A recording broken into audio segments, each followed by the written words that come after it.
Give some minutes, D-Live stream.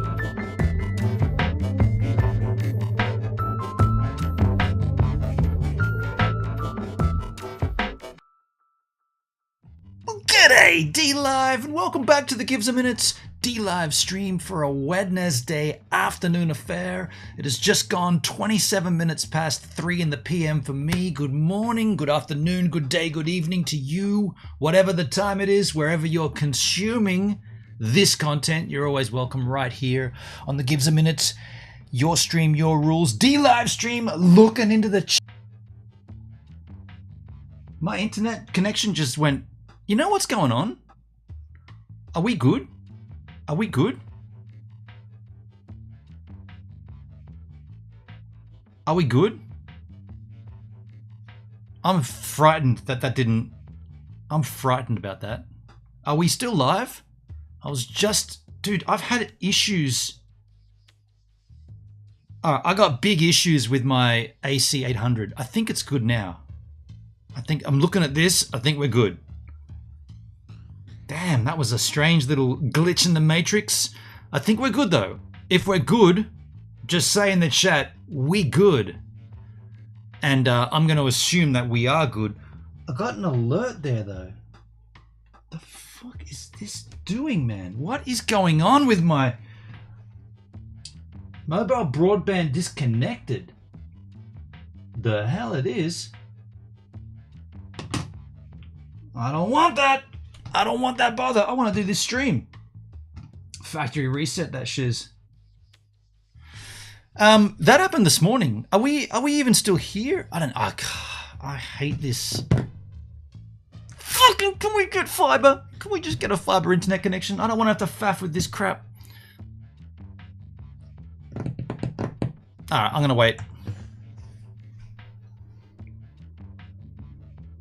I'm still here. I'm just not streaming. I'm just not on camera until this is sorted. I refuse to try to work this shit out. I'll just turn my camera off until I can work it out. Much better that way. You don't want to see this hideousness anyway. It's super frustrating though. But then I can't tell if we're live because when I go to look at my stream, it just says a black screen. You can see the bind I'm in, right? Also, today Restream's been having weird issues. I can't connect to my Restream a lot of the times, and that's a little bit frightening. I see you, handsome man, Davo. Thank you for saying that in the chat. Thank you. And I know, you know, you're using the term very liberally. Thank you, man. Whoa, I'm gone again. Whoopsie. All right, so why? Okay, in that case, let me just test something.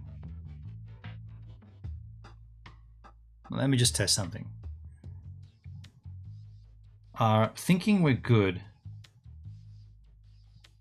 Thinking we're good isn't doing we're good.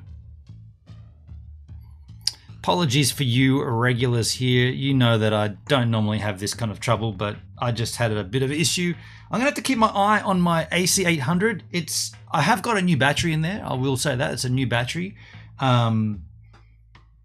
Yeah, and maybe it's an off-market battery. Maybe it doesn't like it. I don't know, but I did have an issue this morning on my on one of my streams this morning on kick.com. Yeah, I got kicked because of the internet. Either way, I think it's good now. And can we please just move on? Can we just forget that this even happened? And I've got to keep my eye down there and keep an eye on it. I don't want to look at that. Because today, it's a cryptocurrency stream, folks. If you're confused about crypto, if you're considering crypto, or if you're just curious about crypto, this might be the stream for you. This one might be one for you. This is an interesting one, actually. Benny12C came into my chat yesterday saying, hey man, have you heard about these Bitcoin heaters? Bitcoin heaters? What? So I straight away started thinking, I'm like, okay, so it's a heater that mines Bitcoin. That's all I could think. And yes, I'm accurate in my assumptions. There are heaters that are coming out at the end of this year, or it's the December 14 right now. They're shipping now. So we all know that mining Bitcoin or any cryptocurrency is intensive on your processors, your graphics processors, your CPUs, the computational computing in your computer. It requires a lot of guts, and that generates a lot of heat.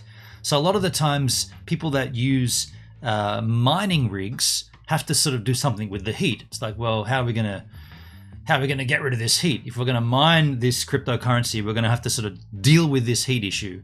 Well, somebody in their infinite wisdom thought, well, hang on a second. Why don't we make a heater? Right? Seems like a logical conclusion. We got all this excess heat. What can we do with it? Make a heater. So these yahoos have built a Bitcoin heater. And it looks a little like this. Heatbit, the first heater that mines Bitcoin. Now, I should say that the idea of it mining Bitcoin is, I guess, just the tagline, because we all know that you don't have to mine Bitcoin. You can mine any cryptocurrency. Most cryptocurrencies can be mined. So you buy this heater. Inside of it, I'm assuming it has multiple graphics cards. They're already configured to run to generate the maximum amount of heat that they can, and then this heater pumps out warm air to heat your house. So you're getting the benefit of having a heater and you're mining cryptocurrency. Now you might say, well, isn't that going to be costly? You're going to use a heater anyway. This is the same argument I have with using the Brave browser. You use a browser whenever you surf the internet, right? So you might as well use one that pays you. I've been using the Brave browser. I haven't got it open right now. I'll bring it up though. I'll bring it up and show you. I've been using this browser. It's called Brave. I've been using this for over a year now. And as you can see here, I've earned in this calendar month 24.821 basic attention token. That is their cryptocurrency. Can you see that? 24.821 BAT, basic attention token. Now that's currently worth $5.67 US cents. $5. Now you might say, dude, that's nothing. What are you even talking about that for? That's $5 you didn't earn if you just used Chrome or Internet Explorer or Firefox or whatever you choose to use. This is a browser that's built on Chrome, so it's virtually the same as Chrome. The thing is, by using it, you get paid. And that's based upon the value of BAT today. Of course, cryptocurrency, it's a very volatile market. Prices go up, prices go down. You might as well use a browser that's going to drip feed you a cryptocurrency. And then in 5 years' time, if you've got a couple of thousand BAT stacked and suddenly each BAT is $1, well, there you go. You've got a little equation that needs dealing with, right? That needs to move. And so when we have a heater that can mine you cryptocurrency, and all it's doing is generating heat, which you're going to do in the winter anyway. Now, look, I live in Australia where arguably it's not that cold. We don't really need to heat our houses drastically, but maybe for the 3 months of winter, maybe a month and a half of it would require heating, and not 24/7, just maybe a little here and there to take the chill out of the room. The way I see this is you might as well get a Bitcoin mining heater if you're going to get a heater. I don't actually have a heater. I was thinking about this yesterday and I was forgetting that I'm not in New Zealand where I did have a heater.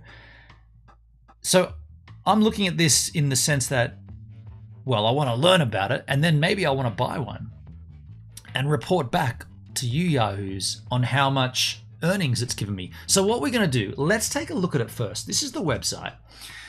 Now I have had a look at this already last night when this was brought to my attention, but haven't really dug deep into it. Pabs, new fusion breakthrough after another day generates heat bigly. New fusion breakthrough, other day generates heat bigly. Other day? Yo, Pabs, if you're going to chat in my chat, which I appreciate you trying to do, you're going to have to make sense with the English language. I don't quite follow what you're saying, dude. So do it again, repeat that conversate in the chat and do it accurately. Heatbit, the first heater that mines Bitcoin. And then there's a big buy now tab. Let's learn about it first. Is this the actual sizes? Yeah, that is the size. I can make it. Oh, that's already large. Warmth never felt so rewarding. Get cash back while heating your home. No energy, no extra energy for mining. Up to 14 terahashes per second. And the power is 14,000 watts. Why is my view count not working? Is there only one person watching this stream? Then shit me. Hang on, that doesn't make sense. I see Davo and Pabs in the chat. I see both of you there. How come it only says one there? I'm doing the best I can here, and there's nobody even here. Shall we move to Kick permanently? I see 3 viewers. What's with this? Do I have to refresh my trousers? I get despondent when I see that crap. Hold on a second. There you go. That's better. I'm just going to refresh these trousers. There you go. Refresh to 3. All right. Now I feel vindicated. If I'm going to put the effort in, at least get me a little bit of reward, right? So 1400 watts. It looks nice. That's a graphical representation of heat coming out the top and I guess cool air going in the bottom. Your space heated. Heat warms up to 500 square feet quietly. 500 square feet? Dude. This room would be what? 10 by 12? 500 square feet? It's very quiet. Minus 42 dB noise at full power. It's probably quieter than your fridge. It's got ASIC chips without auto-tuning. Heatbit increases hash rate while decreasing energy consumption. Peace of mind. Ah, I see what they did there. Built under US and Canadian heater safety standards. What about Australia? What about the rest of the world? Multiple heat sensors, built-in accelerometer, and protective design. Warmth is nice. There's a nice couple enjoying the warmth. Let's see what they've got to say. How? What? Meet. Home gadgets can run the future of money. How? Meet the Heatbit, the first electric heater that mines Bitcoin quietly.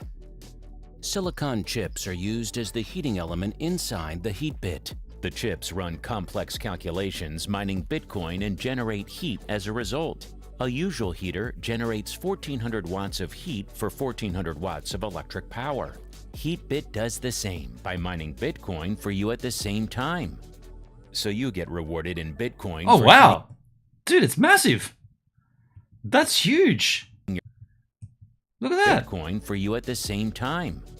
So you get... Look at the the size of it. I mean, calm down, Pabs. I know where you're going. I didn't think it was that big. That's a big unit. Holy shitballs. It seems like a bit of a jip. What's a jip, Redox? Like a ripoff? A jip? Rewarded in Bitcoin for heating your home, while Bitcoin mining doesn't consume any extra energy. You know the best part? It's very quiet. Under full load, Heatbit runs up to 14 trillion calculations per second, keeping up to 170 square feet of space warm. Moreover, thanks to the active ventilation... Wait. 170 square feet of space... 140 to 170? It just said 500. Jip is ripoff? Jip is short for gypsy. It's warm. Moreover, thanks to the active ventilation, it warms the room much faster than many other heaters.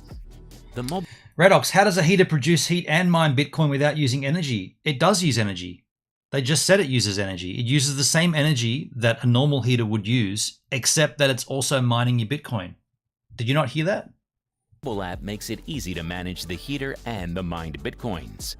Our product, engineering, and design teams have been working on Heatbit since the beginning of 2020. Now we bring it to you. Welcome to the world where home gadgets run the future of money. Heatbit, warmer with Bitcoins. So in that little promo piece, you never see a power cable. I never saw a power cable. Was it plugged in anywhere? Moreover, get this. There's no power cable coming off it. What's this extra bar underneath YouTube? Thanks to the active ventilation, it warms the room much faster than many other heaters. The mobile app makes it easy. It also says 170 to 400 to 180 square feet, whereas up here it literally just said, where did it say it? Warms up to 500 square feet. So what is it? Which one is it? Media about us. The world's first heater that mines Bitcoin is finally released. This is Benzinga, entrepreneur and capital.com. Let's take one of these. Every computer generates heat, therefore it's just a computer. Exactly. I don't get what this is. Why this is complex. So the idea of mining Bitcoin is it's a given that process generates heat. Everybody knows that. That's why they say these mining farms are bad for the environment, because they're using so much power, generating all this heat, potentially heating the flat Earth we live on. Controversial. And so you're going to heat your home, right? Tell me someone outside of Australia who's not going to heat their home in winter. Everybody's going to heat their home. You're going to buy a heater. You might as well buy one that mines Bitcoin, or I don't like that it says mines Bitcoin. It mines cryptocurrency. You can choose, I'm going to assume it mines through a mining pool, right? I'm going to assume you can choose any cryptocurrency. You don't have to mine Bitcoin, surely. Doesn't make sense. You're paying for the energy anyway, so why not use a computer to mine Bitcoin? Pabs, the square footage heated probably depends on room layout. I'm going to ignore the Redox in the chat because I feel like he's just trolling. It can't be that difficult to understand. Heatbit, the world's first heater that mines Bitcoin. There's an ad. Dover in Delaware, November 14. Heatbit, the world's first personal heater that mines Bitcoin, has officially been released. After launching a Kickstarter campaign in 2021 and acquiring the safety certificates, the company started shipping its first mining heaters in October 2022. Heatbit enables anyone to support their decentralized money revolution while being rewarded for heating in Bitcoin. There they are, shrink-wrapped, ready to go. When contributing to secure decentralized systems, Bitcoin and other cryptocurrencies mining operations are facing several challenges. Mining rigs naturally emit significant heat and have to use very loud fans to cool the systems. The substantial energy needed to power both the fan and the mining rig is described by many as a tremendous waste of energy. Redox, am I missing something here? Yes, you are. Heatbit provides a green and energy-efficient solution to cryptocurrency mining, as emitted heat is recycled to replace other heating devices in the home. Heatbit was designed to require the same energy as a regular heater at 1400 watts and is suitable to heat spaces of up to 170 square feet. Having the same efficiency as regular heaters, Heatbit devices mine Bitcoin for users at the same time. To ensure a comfortable user experience, Heatbits are made to run quietly at full power. The devices produce less than 42 dB in noise, similar to a quiet library, thanks to multiple patent-pending solutions in soundproofing, vibration control, and noise suppression used in Heatbits. Bam! Now, let's take a review here at this particular juncture. This is a channel called Average Cash. What is the production? Where is price? Let me show you the price. It's about $1,000 from memory. Buy now. Yeah, straight up, outright is 1,200 US. So about 1,400 Australian. 1,200. They're all the same price. Shipping December, shipping this month. White Heatbit, 14 terahashes. 14, and the same price. 1.4 kilowatts, 14 kilograms, 31 pound. Radox, I'm not trolling, I generally don't get it. Would this Bitcoin heater use the same energy as a normal one and you get Bitcoin? Yes. That's exactly what the point is you're missing. You use the same energy you would use in a regular heater, but you have mined Bitcoin as an outcome as well as the heat. That's it. There's nothing more to it than that. Taya AI, look, the guy who says nothing is going to say everything. Okay, say it then. Let's take a look, folks. Hey everyone, Average Cash here with a new video for you, and on today's slate we have a really interesting topic to bring to you, and it's called Heatbit, otherwise known as the Heatbit Space Heater. So before we jump into talking about the Heatbit, remember to like, subscribe, and leave a comment on the video, and we'd love to hear from you. So the Heatbit is probably one of the more interesting products I've come across in my time checking out crypto related products and the niche as a whole. It's a space heater that allows you to mine Bitcoin. It might sound a little strange or even ridiculous at first, but the more I dove into the product, reading people's reviews, checking posts on Reddit and elsewhere on the internet, I realized it's quite ingenious. So first things first, we'll talk about what the Heatbit is and how it works. So Heatbit is a space heater, as I said, that converts all of the excess. Nice advertisement. Are you saying I'm advertising the Heatbit? I mean, I'd like to be affiliated. I'd like to have a paid promotion of the product. Is that what you're saying? Energy it produces calculating hash rate to earn Bitcoin and turns that into energy, i.e. the heat that it's providing. It uses silicon chips to help make this happen, and it actually produces quite a bit of heat, around 1,300 watts of power, which translates to roughly 150 to 170 square feet kept warm. So it actually works as a pretty decent space heater. And why is there no power source? 70 square feet kept warm. So it. Why do they do that? Like, why hide the fact that it's got a power cable? Like, we're not idiots. We have to see that it's plugged in somewhere, right? Like, why have they hidden that behind the back of the couch there? I repeat, this is a great idea. This is a wonderful idea. I'm going to buy one for sure. It actually works as a pretty decent space heater. And then obviously you're going to want to know more about the mining capabilities, so we'll get into that now too. On top of... Hey, Trop Steve, thanks for following the Gives a Minute D live stream. Now this makes you the latest giver right here on the channel. Now why would this make you a giver? Well, let me explain. You see, you're giving me your time to consume the content, whereas me, I'm a giver because I'm giving you my time to create the content. And so you see how we're both givers here, and this is a two-way street, but you're the latest giver on the Gives a Minute D live stream. Thanks for the follow. It's overpriced for what it is. You can get an ASIC miner that will do an 80th of the same price. Only caveat is the sound mitigation, which isn't too hard, and you need an electric circuit with enough amps. I mean, sure, you can go down that avenue and buy all your miners and have that dedicated mining rig, for sure. But if you don't want to do that and you want to heat your home with a heater and you're in the market for one, which I kind of am, what's the difference? Are you telling me that if I want to heat my place in winter, I got to go and buy ASIC graphics cards and set up a dedicated mining rig on my PC, which I don't have. So I got to get a Windows, and I got to pay for Microsoft Windows. Get out of here. Yeah, I'm not doing that. If I got to buy a heater, it's going to be one of these, right?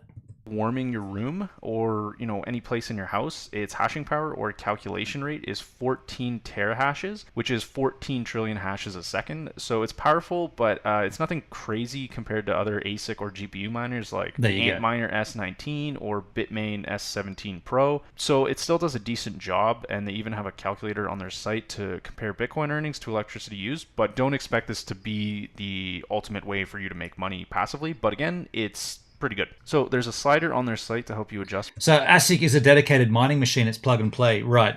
So you have to buy one and set it up and just turn it on. And you're saying that you could use that as a heater as well? Is that what you're saying? So I can't even say your handle. TR in the chat saying, instead of buying one of these heaters, buy an ASIC miner and use it as a heater. Is that what I understand? For the current price of Bitcoin and the price of electricity in kilowatts an hour, and you can set it to time periods of daily, monthly, quarterly, 6 months, 1 year, and up to 2 years. I did not see the calculator here in the app. Yes, that's what you're saying. Okay, so you'd have to be willing to do all that and to pay for the energy that you're going to use to mine.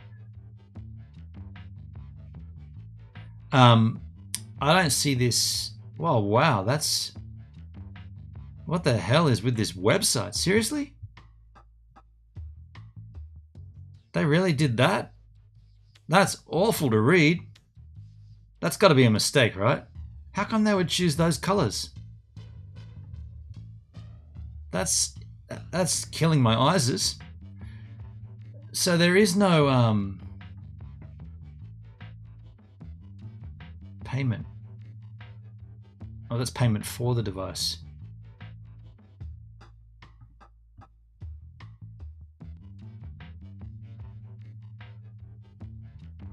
Thanks, guys, for dealing with that troll. Thanks. Oh, I love having mods, because that guy was a dick. And I'm glad you guys dealt with him. Yeah, this is a strange website and doesn't have what I mean. It could be an old version of the website he's referring to. General specs. I already mentioned it can generate a max of 14 terahashes for mining purposes, and it uses 1300 watts of energy. The noise level is a pretty modest 42 decibels, which is about the same loudness as a library, and it's also 31 pounds, which isn't super heavy, but it's a little heavier than some traditional space heaters. But unfortunately, I couldn't find much on the site about the actual dimensions of it, which is kind of unfortunate. Fortunately, however, is that the Heatbit is pretty slick. As you can see, it comes in 3 colorways, so there's orange and black and white, and a classic wood finish. This Heatbit miner is primarily a space heater, but it does allow you to turn some of the used energy into profit. And again, it's by no means a traditional crypto miner compared to the hashing power of some of the ASIC miners or GPU miners that can calculate up to 110 terahashes. Oh, this should be a good time to interject with this. Just on the note of mining, remember I set up Mac miner on my M1 MacBook Pro Max Ultra? Well, I used that miner pretty much. So when did I do that? Somebody could find it by looking at my YouTube channel. I guess it was about a year ago that we discovered that Mac miner on the Mac, on the Apple Silicon. And I mined around about $40 worth of Bitcoin over the course of... Well, I haven't done any since I've been back, but I was using it in New Zealand when I was in NZ. So the idea of mining, like using your computer as a mining rig, using your laptop when you're not using it, when I'm at work, basically from say 6 a.m. till 6 p.m., that thing was on using Mac miner. And the fans were on. So that's the only time that I've ever heard fans on these MacBook Pros is when I was using that Mac miner. And I ended up with about $40 of Bitcoin, just as a comparison to sort of see how what your expected returns would be. Yeah. I went one step further and had my mining in a tent that's designed for growing herbs and vent into my house. That's a good idea. Sweet, that's a great idea. It's also illegal in this country. Well, it depends what you're growing in that tent, but... So they also provide you with a free Heatbit mobile app where you can see how much Bitcoin you've earned and withdraw it to an external wallet for exchange. That being said, it's still an awesome take on a Bitcoin miner with practical application in the home. And again, like I said, it's pretty slick looking too. The black and white finish reminds me of some kind of 2001: A Space Odyssey, prop, while the black and orange looks more kind of like a gaming desktop. And the wood finish has a nice earth tone, so it goes really well with like a traditional looking kind of minimalist home. So for the level of heat it provides, the design, and the fact that it can mine Bitcoin for you, the cost is pretty intriguing. The black and white and the black and orange Heatbit models both cost $1,049 and the wood Heatbit model costs $1,099. Under most circumstances. Wow, that's strange. That's also changed on the website. The cost is equal across all of them. Yeah, $1,199. So they've changed the costing, so they're all equal cost, $1,199. So since that video came out 8 months ago, they've gone up in price. That would be a little unreasonable for a space heater, but given the fact that it's not just the space heater, that the heat output is, a result of mining crypto, it's not the worst deal. Again, the biggest knock is that it's not going to make you rich. It can mine Satoshis, but it's not going to compare to the big name ASIC or GPU miners out there. But overall, a cool gimmick, so to speak, that offers a practical use in your home. And if you want to see more about the Heatbit, visit the link to their website in the description. And as always, like, subscribe, and leave a comment with what you think. And that's we hope cool. you enjoy the video. What I've also found here, folks, this is quite a lengthy, this is an hour long. This is the creator, a guy called Alex Basarov, and he is the guy behind building Heatbit and how home heaters could distribute Bitcoin mining hash rate.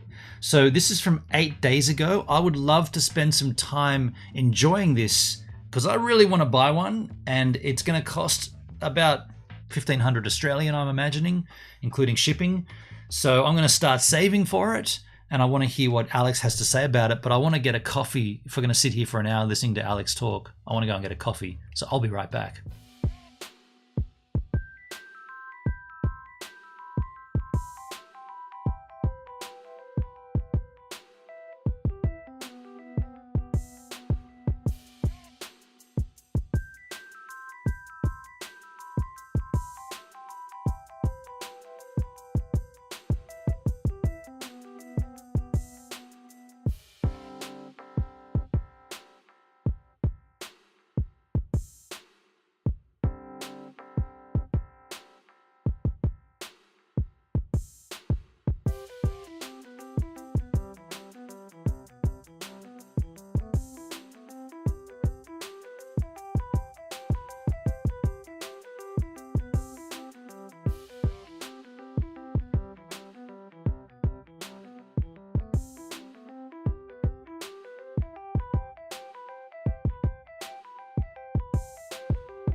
Hey, just while the kettle boils, I did see that comment about I'm interested to see how they set up a Bitcoin wallet and what Bitcoin mining pool you connect to. I did see that because I looked at this last night, and I did see that it connects to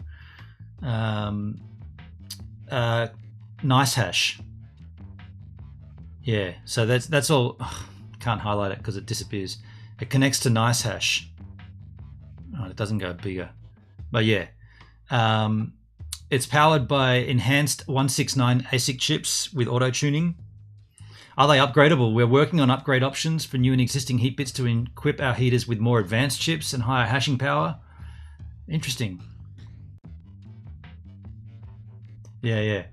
Anyway, the kettle's still boiling, but I did see that comment and I thought I'd address it before we come back. So I'll be right back with a coffee.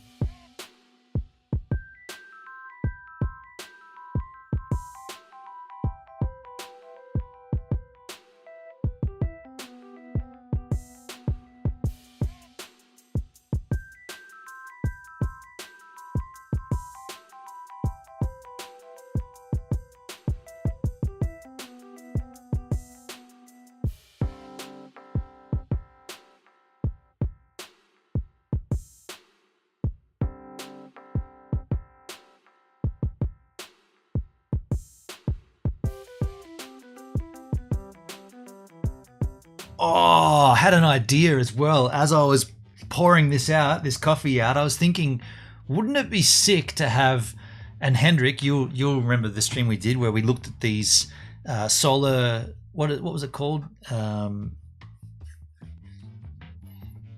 Some solar generator that just stores so you have this, it's for camping, right? But you can use it anywhere, but it's a box and you take the solar panels on your roof that charges this box up, and then imagine what I'm getting at is imagine running one of these on solar. So you never plug it into the mains, you're only running it off solar. You make 92 cents per day with an electricity cost of $2.44. That's what I was thinking. So everyone's going to heat their home, right? Everyone's going to have to heat their home in winter. In Australia, thankfully, we don't have to heat it too much for too long, but we do use heaters, like we do turn them on.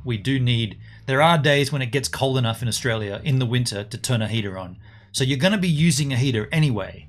So if you can, and of course there's a cost involved here, an outlay, you've got to buy the things, but once you've bought the thing, is it possible to run it from solar? So therefore you're not then having to use any excess electricity at all to do the heating and generating a little Bitcoin. And then don't forget, all of this is not fixed because the price of Bitcoin could skyrocket. People were talking about 100,000K Bitcoin last year. It didn't happen. They're still talking about it possibly happening. Imagine you're earning Bitcoin and that thing goes to 100K. Just saying. I'm just saying, right? Imagine you're just using a heater and then all of a sudden you look down and it's like, and the price of Bitcoin soared to an all-time high of $150,000 today. And you're like, oh shit, I might take some of that out then. Intriguing. I know what you mean. Don't you have something like that for Steve Van? Well, I do, but could I take that out of Steve Van? I've got a BCDC that does swap it from solar to AC. Yeah. Solar kind of gets back to my comment earlier about fusion. Every star generates heat. It's all about batteries. Yeah. Hey, Joes, how you doing, man? Hey, man, I have a question. Is better... How you going? My question is better to buy the company stock or mine the Bitcoin? I mean, why is the company selling them when they could be using them? Oh, stocks? Yeah, okay. I see what you're saying. So invest in the company rather than buy their product? Oh, yeah, okay. True. And by the way, I don't know the answer to that, but it's good to think about it. True. But would it be more profitable over time to buy a standard heater and invest by buying Bitcoin directly? I mean, good argument. Just to have so buy Bitcoin outright. Yeah. Okay. Yeah.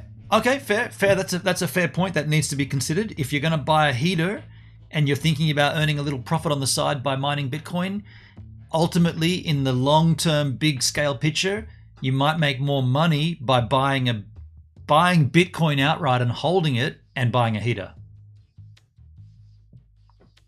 Why don't you do both? This is where that question really comes into the finiteness. How much difference in cost is the Bitcoin heater versus a regular heater? So if you're going to buy a normal heater and you're going to go and buy Bitcoin, Well, why don't you make this heater the Bitcoin heater? Because you're not going to do that because the price of this is going to be bigger than the normal price. Yo, Natesky, how you doing, man?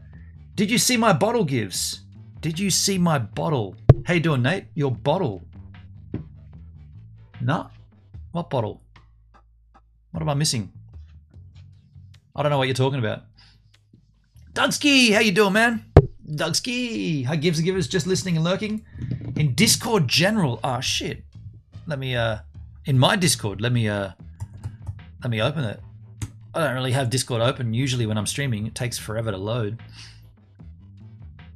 My birthday today. Okay. Happy birthday, man. Celebratory measures. December 14. Yeah, look, I'm trying to open my Discord and it does this when I'm streaming. Oh, you can't see that. It does this. Might not get to it. Might not get to it. I'll let it see, but might not open. You know what I should do? I should just leave it open. When I'm like, I'll have it open in the day and then I quit it before I start my stream. I just don't really use Discord when I'm streaming, but some people do. I'll let it sit over there and it's going to keep rotating around in a circle. And if it does launch, I'll let you know. There's a bottle of Jack there for you to suss out. Oh, shit, yeah, man. What kind of Jack is it? Just food for thought, since you mentioned that you'd be running it less often than not due to the local climate. Yeah, no, it's a very, very, very valid point, TRP. I have been DCAing into Bitcoin when I was working in New Zealand, and I'm pretty happy. I did come out with a full Bitcoin. I've got just over a full Bitcoin, so I'm pretty content with what I've got. The way I see it, anything additional, any little bonus Bitcoin from mining or from running a heater, it's just going to add to that little stack, I suppose. Hendrik, good point. You already have a computer that generates heat and can mine coins as well as invest in not just crypto. Oh, you got 50%. So your Jack that you bought for your birthday, I'm just going to quit Discord. It's just doing that endless loop. So your Jack that you've got is bottled in bond, 50%. I know the one. Bottled in bond. All right, folks, let's move on and have a listen to the creator of Bitcoin. What's it called? Heatbit. This guy here, Alex Basarov. So Heatbit is essentially an at-home electric heater that mines you Bitcoin. You can think of, a nice Dyson heater, for example. So Heatbit is very similar, with the only difference is the heating element is the Bitcoin mining chips. The economics of the whole thing was great last year. Now Bitcoin is down and then mining difficulty is up. So last year, Heatbit would be earning $3-4 a day. Now it's about $1 a day, maybe even slightly less. One big thing that we worked on was the noise. And there's a lot that went into it. The cost of power for the mining for Heatbit is essentially zero.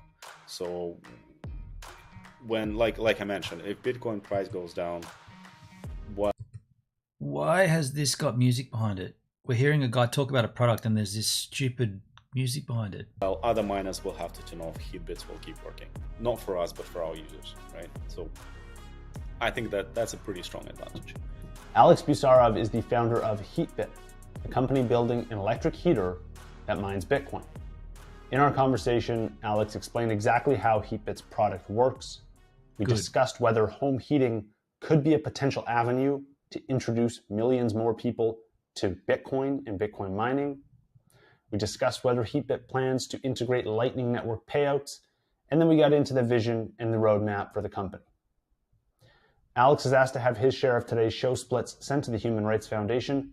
So if you enjoy this episode and if you learn something new from it, the best way you can show your support for the show and the Human Rights Foundation is by sending in sats over the Lightning Network.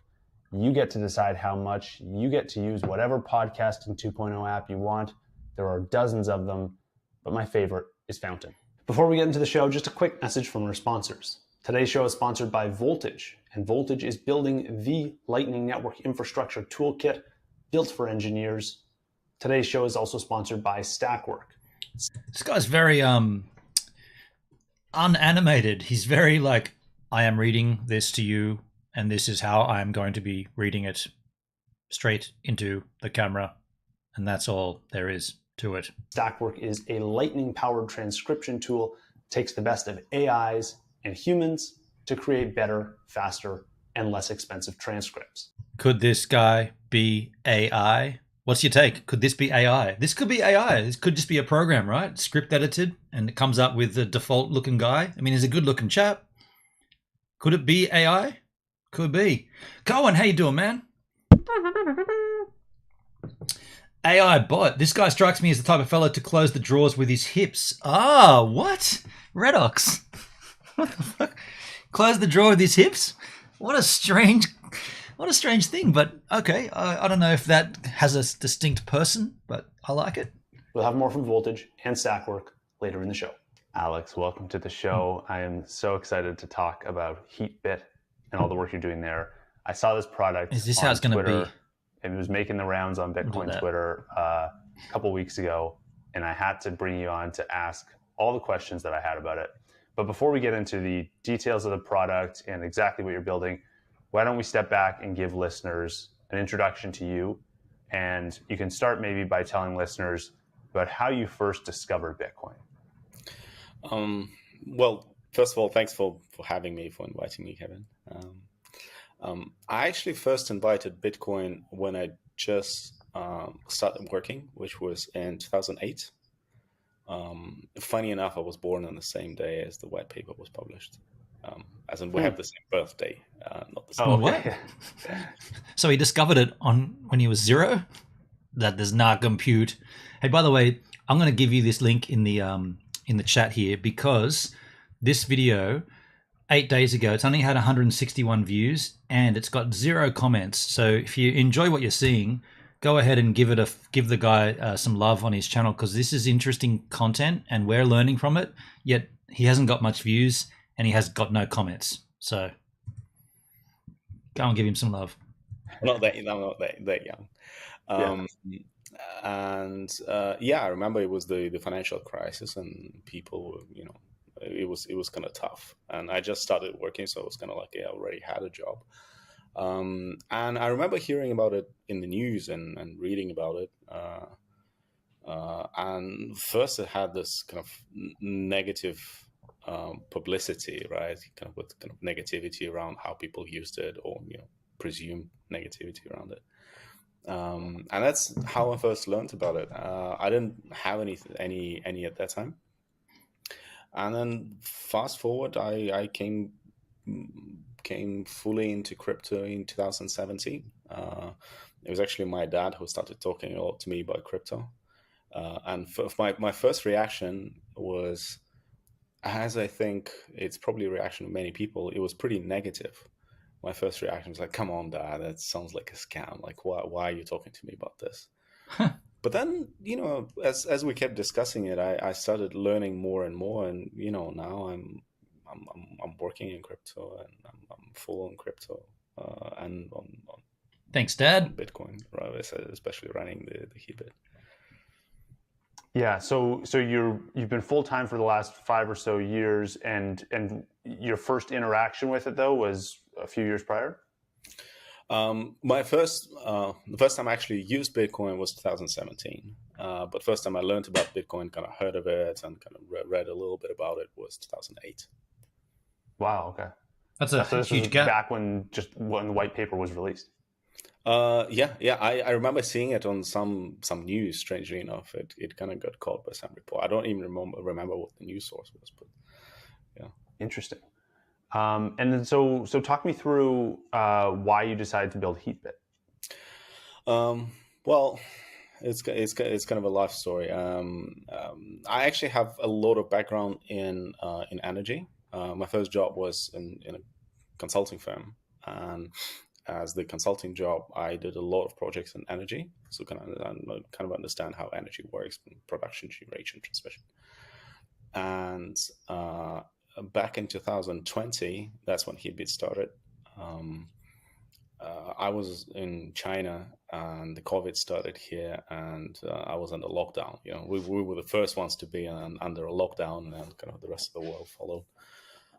It was kind of getting boring, and I was thinking, so I bought myself a toy, and that was an Antminer S9K, just to play with. I kind of what did he say? An Antminer.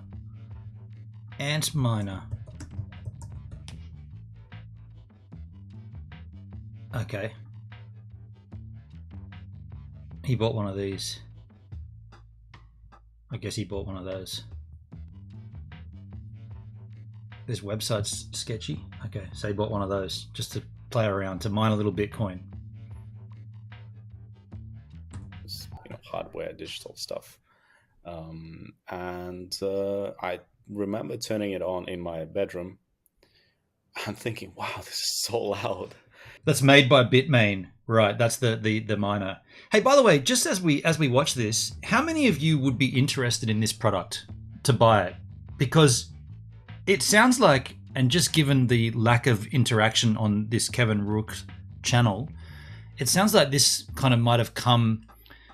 I mean, it's just launched in December this year, but it sort of seems like it's in its infancy. If I could reach out and become an affiliate, like I was accused of earlier, being advertisements for this product, like if I could hook that up and gain an access code for a discount, how many of you would be interested in buying? It's about, well, it's 1100 US, so it's about 1500 Australian. If I could get even $100 off, would any of you be interested in purchasing one of these heaters? Because I'm going to buy one. Like, I'm definitely going to buy one for this coming winter. Our winter doesn't start until June next year, June 2023. Hendrik says, nope, would not touch it. Okay. That sounds pretty forceful, Hendrik. You would not touch it. Okay. Why? Why not? Do you have a heater, Hendrik? What if someone loaned you one? What if someone gave you one for 6 months? What if someone gave you one for winter and said, here, dude, use this for 6 months and enjoy the mining, enjoy the heat and enjoy the mining. And at the end of winter, you can send it back to us. What would you say? I'm intrigued to that answer, because if that's the kind of, like, that's the approach I'd take reaching out to Heatminer, what's it called again? Heatbit. I'd say, hey, I'd like to try this and document the process, and then at the end of winter, either I send it back to you or I pay for it. I doubt Hendrik would need a heater in Brisbane. This is true, actually. This is very true. I forgot where Hendrik was. Very true. I still wouldn't, given power costs, so you still wouldn't use a heater. Yeah, and you don't need one up there anyway. Yeah, good point, Doug. Good point. My bad. I have a few cats that just ran away. They were so scared of it. Cohen, what a lovely idea. Aussies and Yanks should share heaters. Yeah, you need them when we don't need them, and we need them when you don't need them. So why don't we house swap them, you know? Like, someone should set that shit up, hey? Like, there's a website. It's like, where are you? I'm in Sydney and I need a heater. Oh, here comes one. As long as you send it back at the end of the season, you're good. Why not? We do house swaps. Why don't we do heater swaps?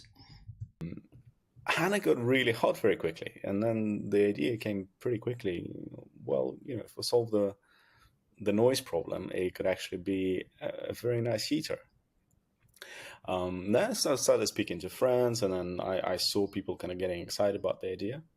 And yeah, I think the idea was born sometime in March, and really started working on this just a few weeks later. March 2020.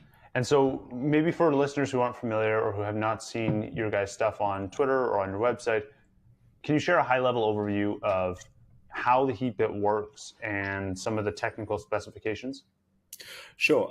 So Heatbit is essentially an at-home electric heater that mines you Bitcoin. You can think of, a nice Dyson heater, for example. So Heatbit is very similar, with the only difference is the heating element is the Bitcoin mining chips. So in terms of the overall kind of feel of the device, it's less of a Linux and more of an Apple. So it's kind of, there's one button that you press to make it work, right? So it's more for the mass market. And more specifically on the specs, it's 1.4 kilowatt of power, so same as any regular heater that you'd have at home. it gives you 14 terahash of mining power.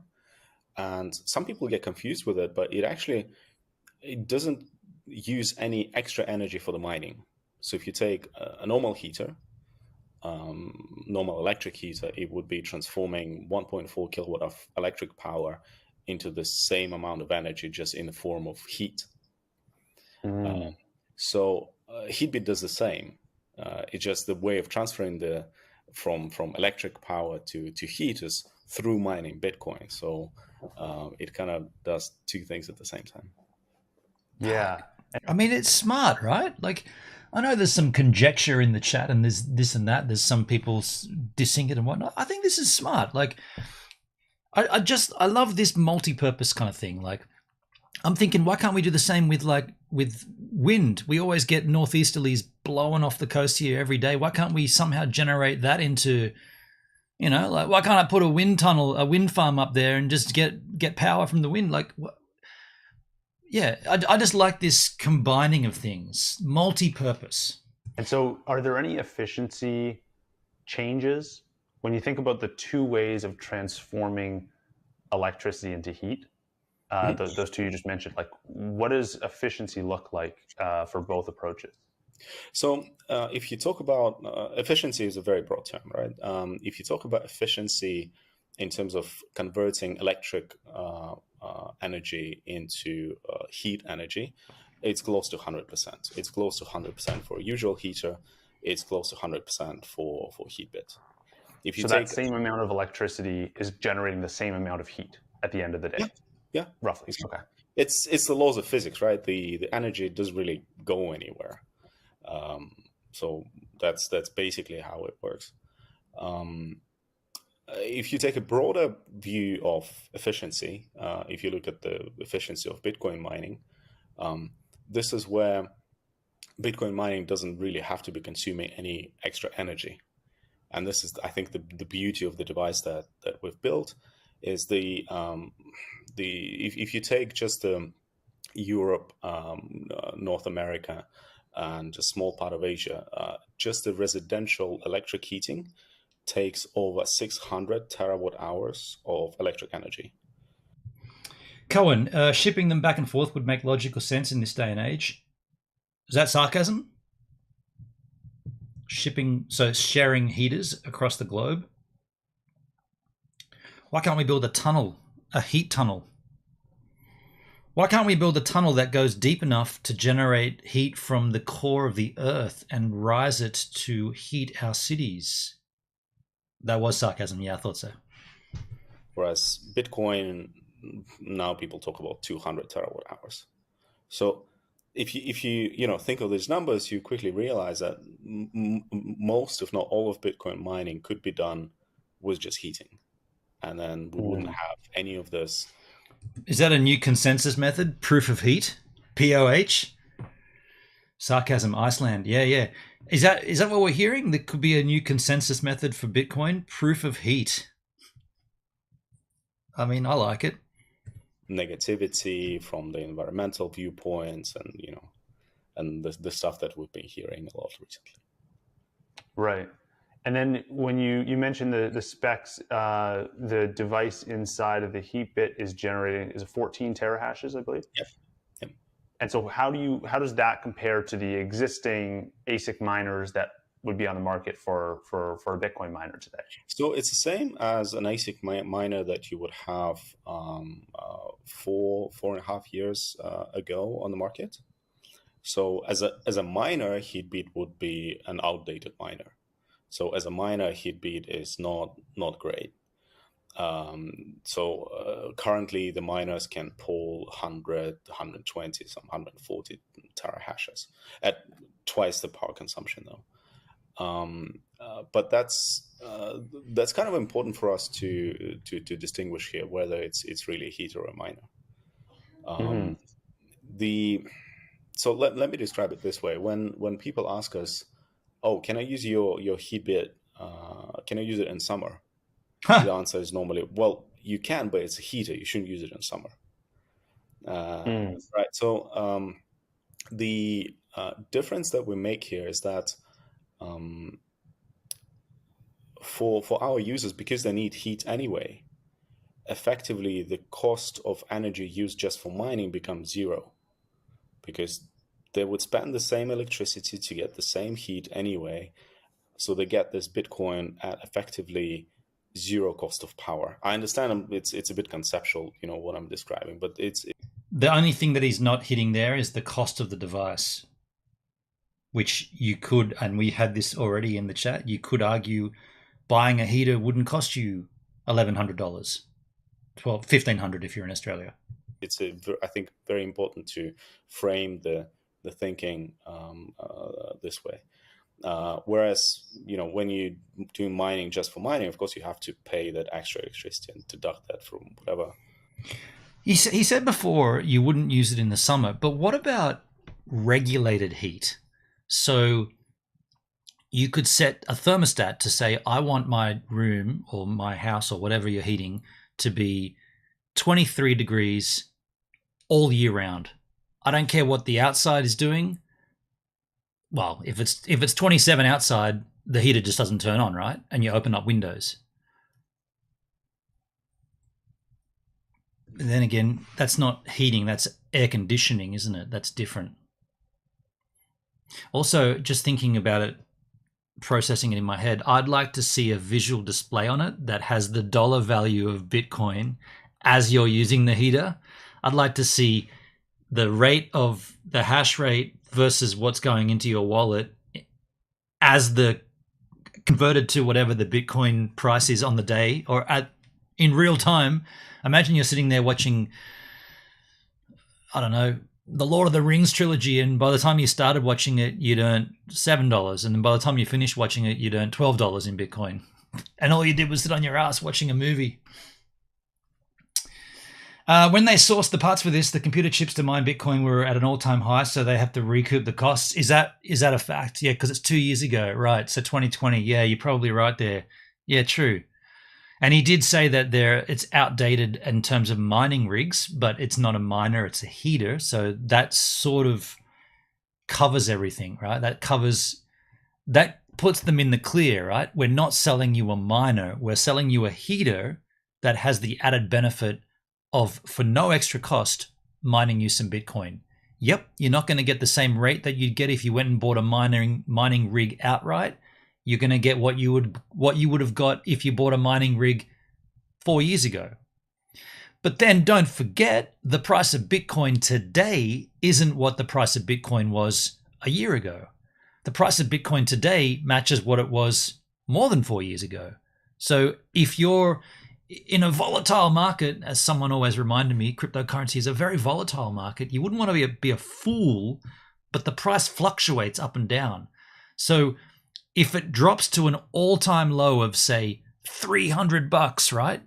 You'd be better off leaving your heater on all day and all night and cashing in, and then not using it later on when the price goes back up to 17K or to 60K. Yeah, hence the overpriced ask for the heater. Let's just do a quick search for how much, a heater is. How much is a heater if you go shopping? Approximately $60, $32. These are fan forced shitty heaters. Let's just go prices over $500. A Dyson Pure Hot Cold Purifying Fan Heater, $699. These are Australian prices. Here's a Retrovision Renani 1400. That's around about the same price. That's a gas heater though, not running on electricity. That's a gas heater. I guess we should stipulate electrical. Spelled it wrong, but it's all good. Convection heater, $79. So now we put the prices back over 200. So 250, 280, 280, 500 for the Dyson heater, 400, 460. So these are Australian prices. So that you're looking at around about 330, 350. So you're looking at easily double. Here's one here. Dimetric electric hot water. Oh, that's a hot water heater. I bought a 15,000 watt infrared radiant fan heater for $68 the other day. Wow, that's cheap, Cohen. I guess we should have put 1400 watts, right? 1400 watts.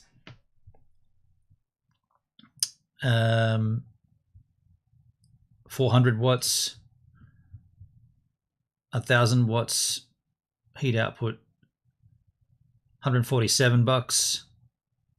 So yeah, what we're seeing here in Australian prices, this is way more expensive for what it is. And yeah, probably you're correct, TRP. When they bought the parts and the mining parts for this, everything was at an all-time high for cost.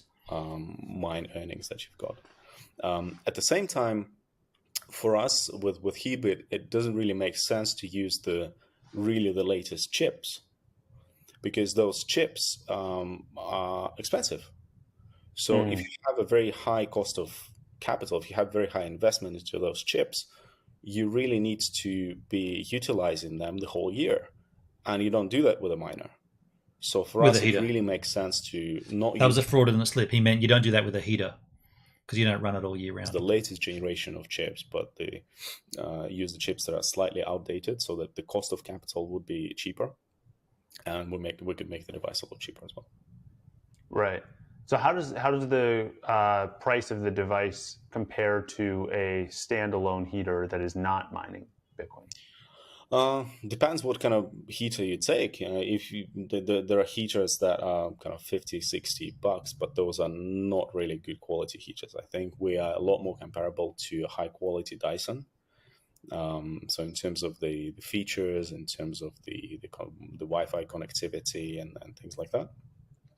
And those Dysons go for $500-$600 a piece, and Heatbit is just over 1,000.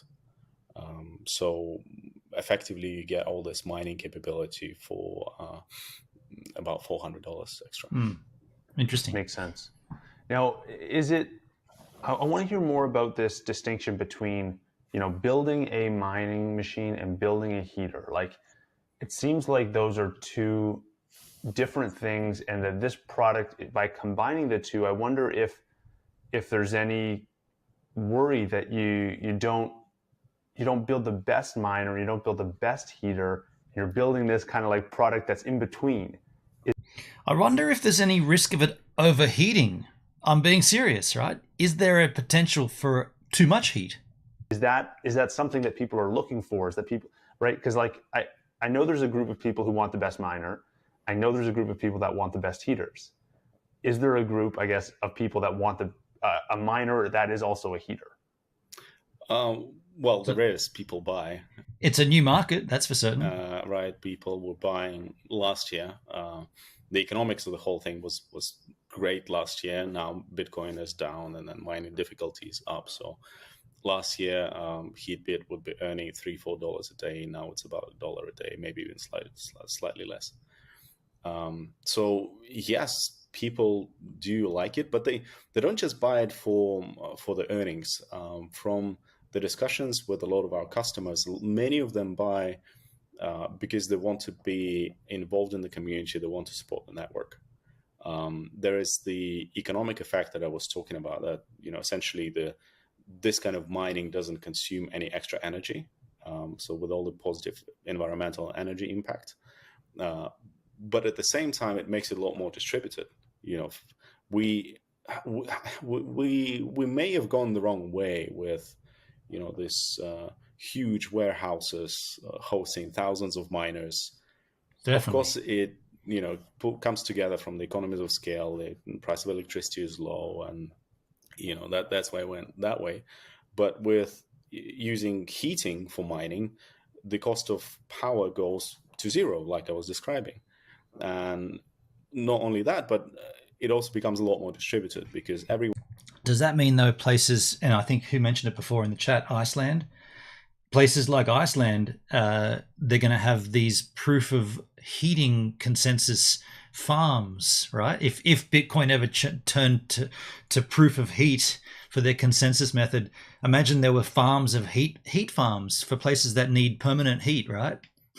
The UK, I'm thinking. One is just mining a little bit, and it kind of comes back to the vision of really having the distributed mining that supports the network. Right. That's why people buy. Sorry, it's a bit of a long answer. So people do want to buy, and we've established that. We actually established that back in 2021 in February. We ran an Indiegogo campaign that ran for a week. This is kind of a bit of a clash with the standard financial world. We kind of started the campaign. We asked Indiegogo if it's okay to go ahead. They're like, yeah, sure, that's fine. 1 week into the campaign that was actually going very successfully, they shut us down. We asked them, what happened? They said, it's crypto, it's get rich quick scheme, and stuff like that. So our Indiegogo campaign was shut down, but at the same time we got to prove that people actually want it. So it was good news for us. Now, coming back to whether we're building the best miner is a very different product. Miner is an industrial device. Suki! For a miner, you want something that is small, so it doesn't take too much. We're looking at a heater that also mines Bitcoin at the same time. That's what we're looking at here. Suki, good morning, good afternoon, good day, or good evening. I know it's good morning for you. Space. You don't care if it's loud. So you get ASIC miners that are extremely loud. At 80 decibels, they can actually damage your hearing. Permanently damage your hearing. You want something that consumes as little power as possible and gives you as much terahash as possible. And you kind of balance all of that out. With a heater, you want something which is safe. Heater consumes a lot of power, and there's always a risk of fire, etc. So we actually did all the tests. I have a friend in Mississippi who mines Bitcoin. There you go. According to the UL and CSA standards for US and Canada, and plan to do it for the CE, for the European standards as well. So you want something that is safe. You want something which is convenient to use, so quiet. And that's what we actually worked on a lot. And only then you want something which has all this positive economics between the power consumption and the amount of mining that it does, right? So the priorities are slightly different between building a heater that is also a miner and a pure industrial miner. Mm-hmm. So I hear the argument that there's this like altruistic component where some users may want to decentralize the network and kind of make mining more decentralized, and I hear that, and I value that. I think that's an important feature as well. But for those who don't feel that way, or those who are purely looking for a heater, is the right way to think about the trade-off here? How much am I spending extra beyond what I would typically spend for the Dyson comparable you mentioned, and how much could I earn per day? And that's exactly what the equation is, right? I'm not a fan of digital currency, but each to their own. Crypto exchange, make DLive great again. Good luck with that. And hope that how much I could earn per day is higher than how much extra am I spending up front. Is that the idea? Yeah. That's if you want to think in purely economic terms, that's actually a good way to think about this. We sometimes get compared on Twitter. You might have seen it as well. Some people say, well, it's just an old miner at much higher price. Well, not quite, right? You still need to make it look nice. You still need to make it quiet. There's a lot of things that you still need to do to make it a good heater. But if you want to think of in purely economic terms, I think what you described is a good way of thinking about it.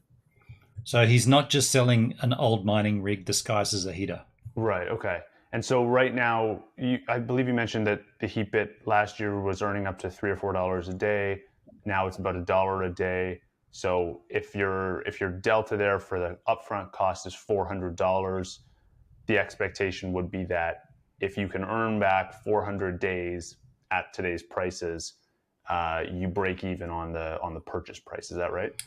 Geothermal Bitcoin heat mines. Is that a question or a statement? Yeah.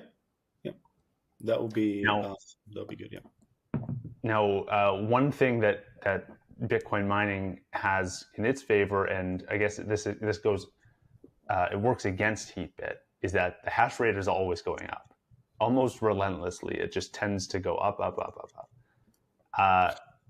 How sustainable do you think it is for someone to use a Heatbit today, expect $1 a day?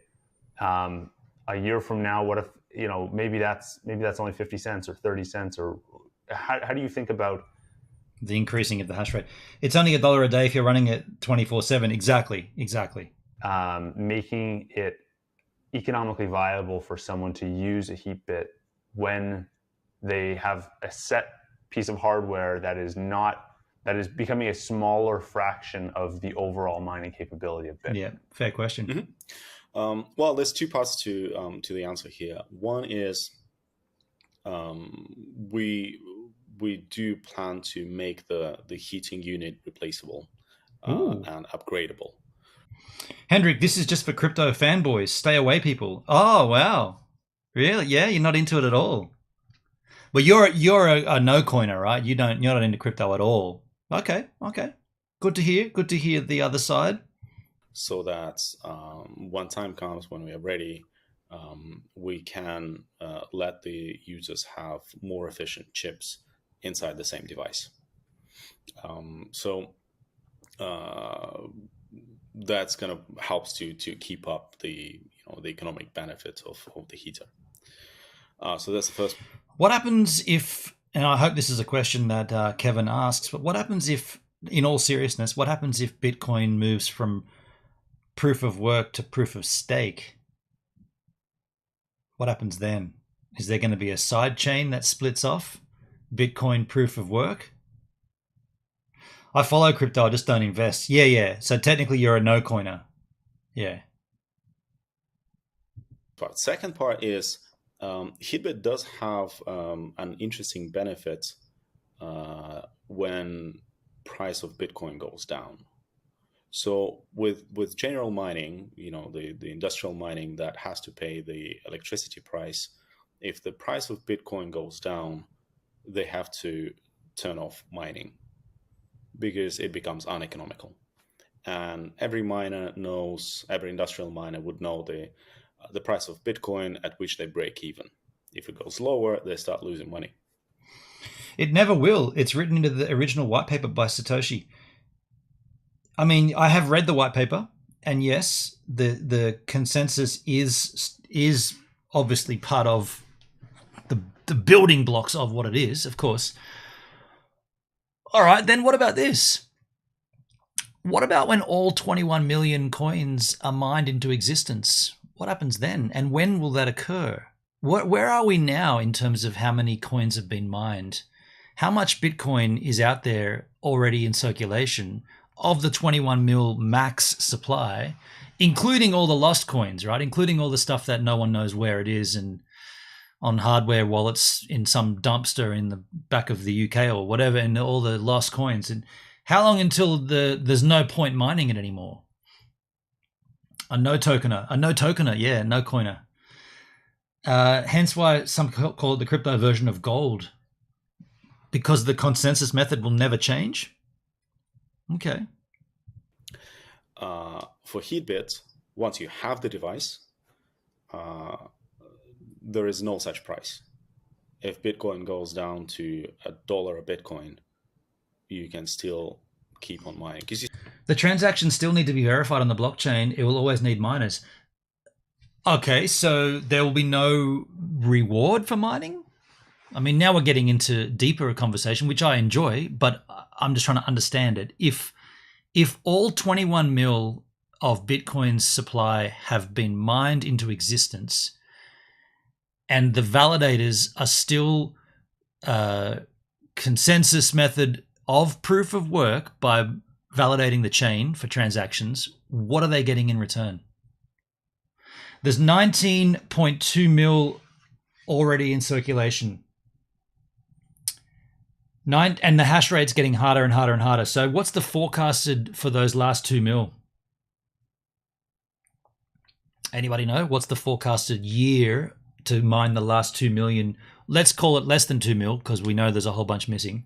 You still need it for heat, right? Because what I'm getting at is, why will people be a TRP? Why will miners be validating a chain when there's no incentive of a return for them? At the moment, they're doing that and they're earning a reward in Bitcoin, right? What's the incentive once all 21 mil have been mined? You get part of the gas fee, not new coins. So you don't get... So once all existing Bitcoin is mined, when you're validating transactions, you're not generating a new Bitcoin or a part thereof. You're transferring existing coins. Won't that also need validating though? Isn't that just an infinite loop of validating? You still need the heat. You'd still pay that electricity anyway. And whatever people will always sell and buy Bitcoin, so you'll get part of the transaction fee. I guess what I'm trying to do is tie this back into this product.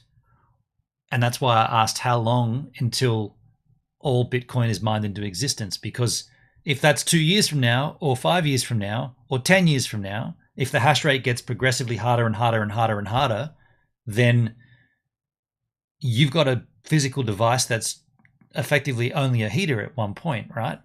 You're not going to be validating transactions. You're going to be, or are you? I'm a little lost here. Are you saying, when you said before you get part of the gas fee, is that currently you get part of the gas fee and that is Bitcoin? But yeah, because the transaction is validated on the chain and the gas fee goes to the miner in form of Bitcoin. Once all the Bitcoin's been mined into existence, you're swapping Bitcoin around. And I'm assuming this device will still perform that same task, right? It's interesting though. What is can we get an estimate on how long until all of the last 2 million have been mined into existence? Bitcoin or SaaS that you get on top, you get on top.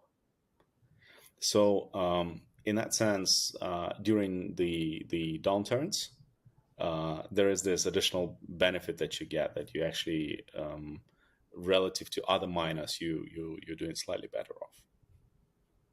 I see. That makes sense. Now, is the device, so if someone's listening to this thinking about purchasing one, is this device available for purchase today? Yeah, at heatbit.com website, we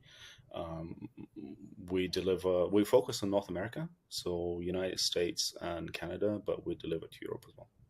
And how long has it been shipping, the device? Right now, the shipping takes about 10 days, but the container is actually on the way to ship nationally from the US, and then it's going to be taking 2-3 days only. Oh, okay. Well, I was talking about like how long has the device been in production for? Sorry. It's been in production for the last 3 weeks or so. We had a main batch, and then we had the first kind of small early batch just to test things out, was in the beginning of October. We actually started selling last year, and this is when we really saw that people really like the stuff. This is interesting. So this is 8 days ago, and so they've been shipping for about 3 weeks now. So and I do have another video to look at with someone using one. So we're at the early days of this, even though it's been in production for a year now. TRP, every Bitcoin mining machine from the day it's created is already on a path to being obsolete when the difficulty gets hard enough. Right, I understand that. And that means that there's a longer time frame to mine all the existing 2 mil Bitcoin. You used to be able to mine Bitcoin on GPUs, but no more. Right, I understand that, and I do grasp that concept. I'm just wondering about what the time frame for that obsoleteness will be. But if I bought one of these, will I only get 2 winters out of it, is what I'm asking, right? And then come winter 2025, it'll be like, well, dude, all the Bitcoin's been mined. The hash rate's extremely ridiculous. That device is like 5 years old when you bought it in terms of the mining rig. It's not going to cut it, dude. You've got yourself a heater. That's what I'm asking. Can this machine fry Sam Bankman? There you go. Hey, I'll pay that, Henry. He doesn't need frying. He's already. Oh, we've got that full court hearing. I've got the congressional hearing. It's 4 hours long. We won't be taking it today, but that's a good consideration. That's exactly what where my mind's gone with this. Like, given that Australia doesn't really require heating more than maybe a month and a half of the year, realistically, that's all you're going to need it for. How long until it's obsolete for down under on this flat plane that doesn't exist with dinosaurs? We had just really, really bad delays in producing the device. We had the delays with certification, then the supply chain problems, then at some point the COVID and the restrictions in China were a problem. So we planned to ship the device last year, but then it kind of got delayed and delayed and delayed. Then it got to like April this year. And then in April, we thought, well, what's the point of shipping a heater in the northern hemisphere in April? In People summer. are not going to use it in May and over summer. So it took some time to kind of develop the device further. And then Now, why can't you still use it in summer? It's portable. Put it outside. Heat the outside. It's just mining. You could, right? You could run it all year round. Started shipping now. Makes sense. Time for the season. Yeah, that makes sense. Okay, so now I want to get into the idea of operating a Heatbit in a home rather than some industrial setting. Why was the choice made to? Because you could have built a heater for industrial settings. You could have built, have a bunch of miners connected to some piping system that pipes in heat. Why did you choose the, end consumer as the target audience? I can already answer this on behalf of what's his name, Alex. I can answer before he has. I haven't watched this either, but I reckon he's going to say, we believe. Well, he's going to say something like, my interest in cryptocurrency has gone from nothing to my father telling me about it to now I really want to make a change, and I want to bring cryptocurrency to a mainstream audience, and I want to have more of a mainstream adoption. And so we believe into the household is the way to do that. Bigger industrial applications might come in the future, but at the moment we're focused on the individual usage, just to have more people enjoying what we believe as the future digital currency in the form of cryptocurrency, Bitcoin. Bang, bingo, bango, play it. Here, rather than you could be distributing mining power throughout a bunch of different factories and industrial settings. And a lot of people do that, actually. There's a lot of companies that do the heating and combine the heating and mining for the industrial settings, so the kind of settings that you're talking about. And I think that's fine. I think they're doing a great job. I heard a lot of people do that in Norway and in a few other places. And for us, the reason we've chosen to make this device for the home, I think the initial reason is that just our imagination worked this way. We're people. I bought the first miner just to play with as a toy, right? And then you kind of start thinking of this and imagining it as your own heater. So kind of, that's what you build. We did think about building more of an industrial version, the kind that you're talking about. But what we realized is that we don't know what exactly to build in. What should be the shape? What should be the size? There's multiple different standards in different countries, and you get that wrong, and it doesn't work, right? You make it, I don't know, 1 inch wider than the standards, and then that's it. It doesn't fit anywhere. Who did that? So we thought, Malpezzi. How you doing, man? Thanks, buddy. What's cracking? How you going? Most industrial settings need cooling, though. But even in places like Norway and far north of the flat Earth we live on, why take that risk, and why pick a segment like that? Let's just make something for people, something that they would like. And that's why we went that route. I can't say that it was easy, because then you start thinking about all sorts of things like, oh, what's the temperature of the output that you can have? Can we have the air that's at 90 degrees? Well, no, because it's kind of too hot. And then if you put your hand there, or if you have a child running around and they touch it and the surface is, let's say, at 100 degrees, they're going to get burnt. So you think, what's the first surface that you're going to have that, not going to get too hot, and basically all those features that you start thinking about. Interesting. Yeah. And then also the noise, right? How'd you put in the work to make sure that this device was going to be friendly for someone in a home? Like, as you mentioned, a kid's not going to burn their hand on it. It's not going to be too loud to annoy everyone. What were some of the engineering challenges that you guys faced in building that? So how you do that, I can tell you, that's blood, sweat, and tears. Seriously. When I was starting that, I didn't realize how much detail goes into every device that we have at home. I couldn't imagine how much that is. For us, the design was important, so we wanted to make it look good, and people kind of like it. One big thing that we worked on was the noise, and there's a lot that went into it, from the overall enclosure and the shape. So if you imagine a miner, you've got just a miner and you've got two fans on the sides, completely outside. So whatever noise they make, it just goes there, goes to the room. Whereas for us, the miner and the fan, they're kind of inside an extra enclosure, so that kind of covers already. Then the whole thing inside is actually placed on vibration dampeners.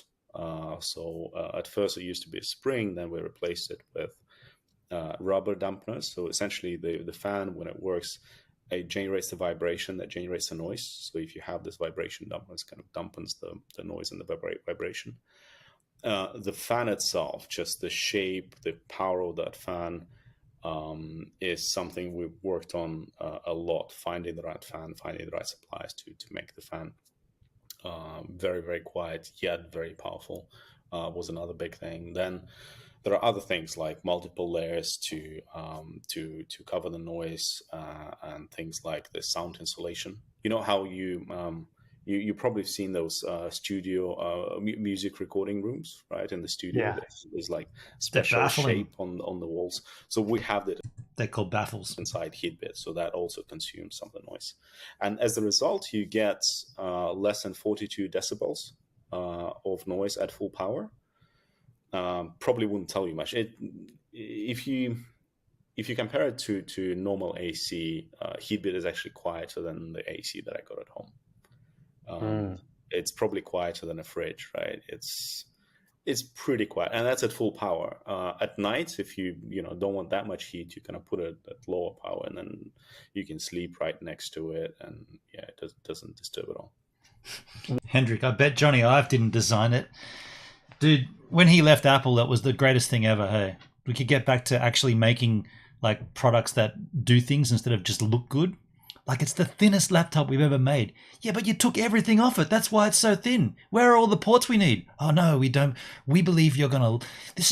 We think you're going to love it. We hate it! And he's like, when he's out of there, the moment he's gone, they bring out the MacBook Ultra. It's thicker, it's heavier, it's got all the ports back. Get rid of the touch bar. Johnny Ive can... Wherever he went, I'm happy he's gone. So what is 42 decibels for someone who is not familiar with decibel metrics? What would that be comparable 42 to? 42 decibels would be like a quiet library.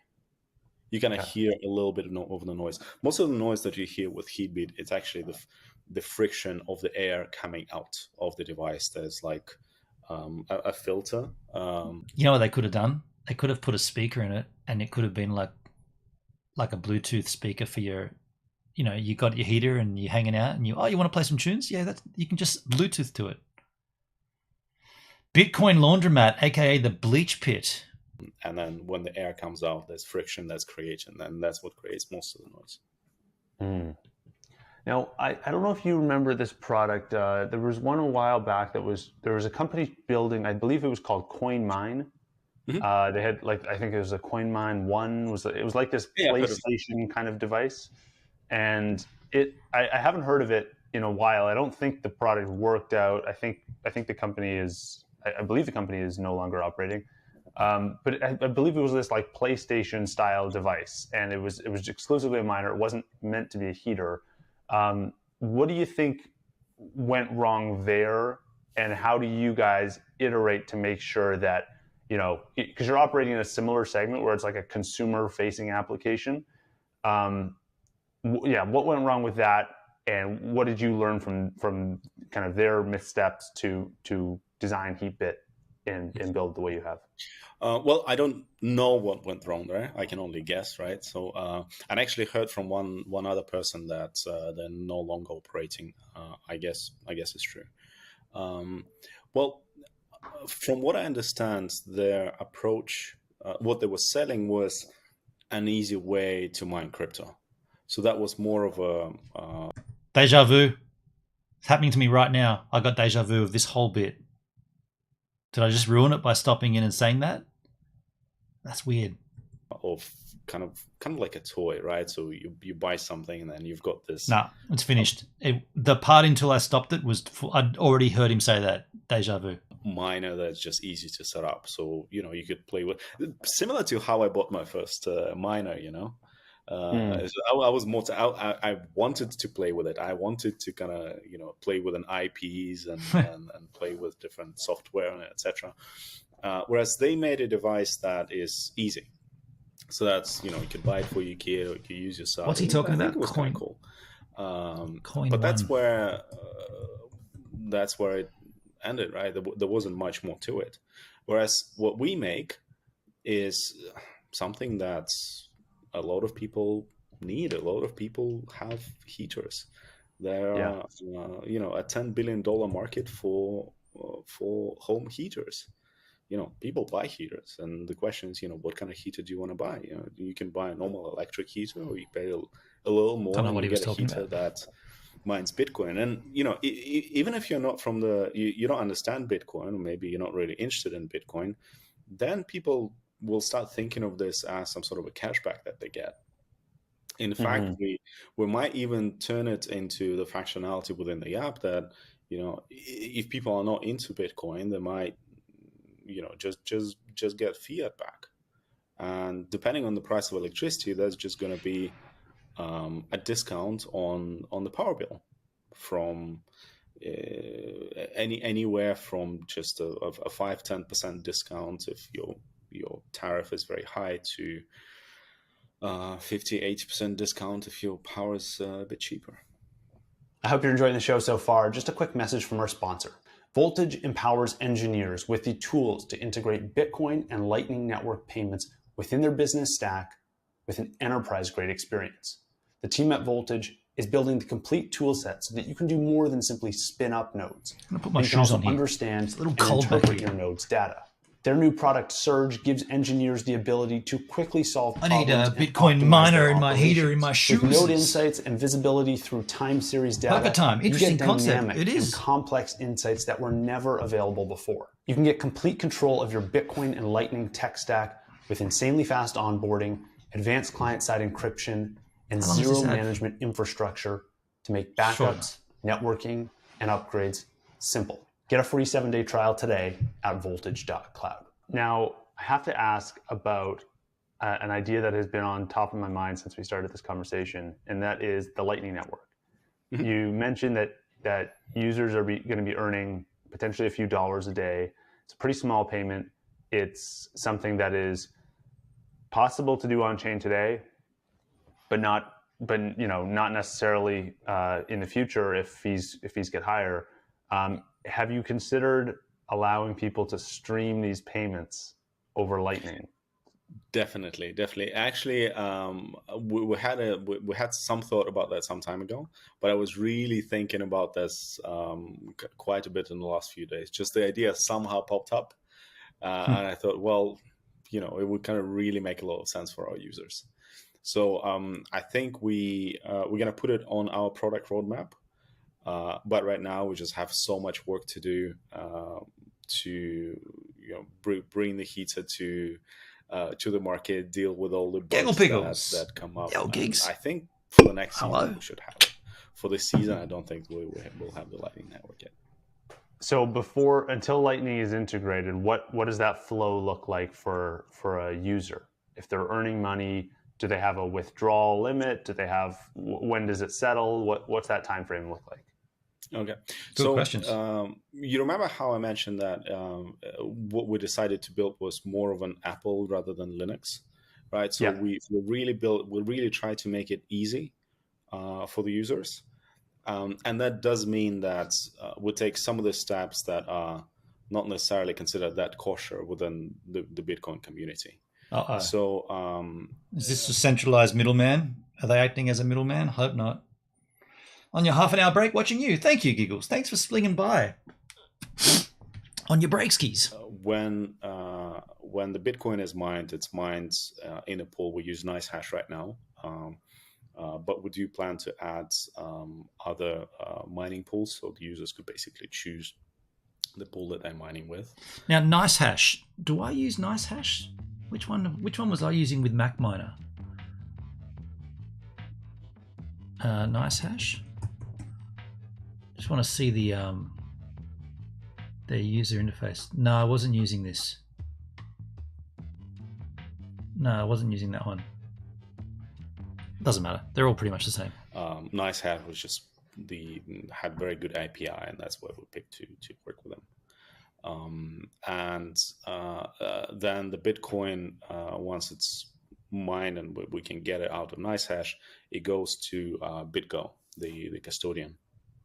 So we don't custody any of the Bitcoin ourselves, and it's just not what we do. Wait.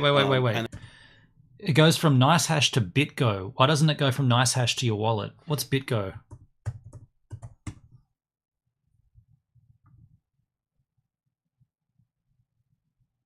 Institutional custody, staking, and trading.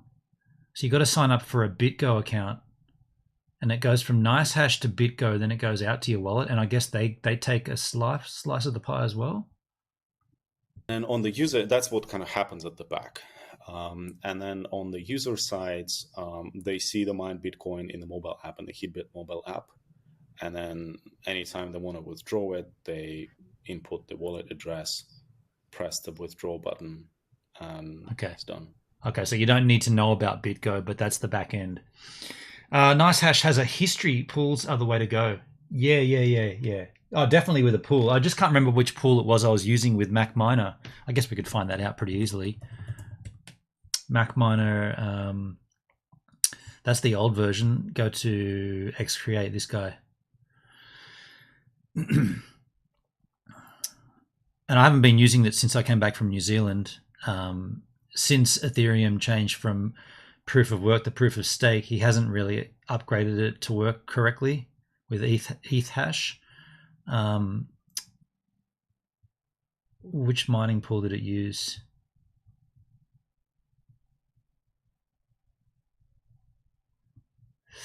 Unminable. That's the one that I've been using. I've forgotten it. Unminable. Yeah, these are the pools I was using, and it was pretty straightforward. I mean, I'd like to think that this Bitcoin heater. Oh, we're going to watch that soon. This Bitcoin heater you could choose your own pools, your own pool, but we'll see. And that's at any amount. There's no limitation on the amounts, and there is no KYC. KYC is not really needed for anything kind of financial here, because the amounts are relatively small, right? We don't have people transferring millions. You kind of need to buy a lot of Heatbits and mine and heat into the same account to start transferring millions. Mm-hmm.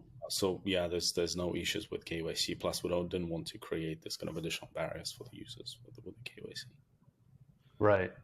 Now, when you're thinking about adding Lightning to the roadmap, what is it about Lightning that is most interesting to you? Is it the potentially lower fees? Is it the instant settlement, privacy? What is the thing that you think users will most gravitate to? I think our users, because our users are more of, again, people who kind of prefer Apple rather than Linux, though they are the people who like the convenience, and the speed and the low cost are going to be the major factors for them. I think privacy will be one of them as well, but I would guess that would not be at the top of their mind. Mm-hmm. It makes sense. I may be wrong. Let's see. Maybe people will tell me I'm wrong. Let's see. Yeah, that's fair. Okay, I wanna dive into the heating industry overall, and does it make sense for everyone to be using to be using Bitcoin mining as an input for heating? Like how far can this idea be extended? You're doing it at the home level. There's people doing it at the industrial level. Why is everyone not doing it, I guess? Well, one, it takes time. We do hope that a lot more people will heat with mining Bitcoin, and we kind of. I can see this kind of thing going into a vehicle, right? Like you've got a heater in a vehicle. Why can't the vehicle be mining Bitcoin while producing heat there as well? For that matter, forget the heater. Why can't you be mining Bitcoin off your alternator? Why not? Why not a mining rig inside a vehicle? You got constant power from your alternator. Crank it. Working towards that, right? You got Starlink now, mobile internet wherever you need. Virtually. In terms of extending it on our side, we plan to not just have the Heatbit, but build other heating products for water heating, for floor heating, maybe moving a little bit towards not the industrial scale heating. Floor heating and water heating. Looks like the minimum payout for NiceHash is $11, so you'd have to mine at least that much to transfer out to BitGo. Yeah, okay, or $17. So yeah, he said a couple of bucks a day. So you're looking at using it about a month before you can withdraw, approximately. But more of the device, given that you're not using it all day, every day. That you use at home, but you don't. Mind you, he hasn't answered the question. Could you run it all day? Just put it outside, right? Necessarily see, right? I mentioned the floor. But then again, who's doing why would you heat the outdoors? I don't know. Heating. Mm-hmm. So that's kind of where we plan to go in terms of our set of products and the kind of products that we want to build. Answering your question, why is it that everyone is doing heating with mining? One, it takes time, and I think it's definitely going to move in that direction. And two, it kind of depends on the infrastructure. If someone has a heat pump already installed, they might really make sense to use it, right? Heat pump is very expensive to set up, right? So there's a very high upfront infrastructure cost. But then once it's there, in terms of the energy used and the heat output, that coefficient is actually great for heat pumps, right? For electric heating, it's kind of 1-to-1, pretty much.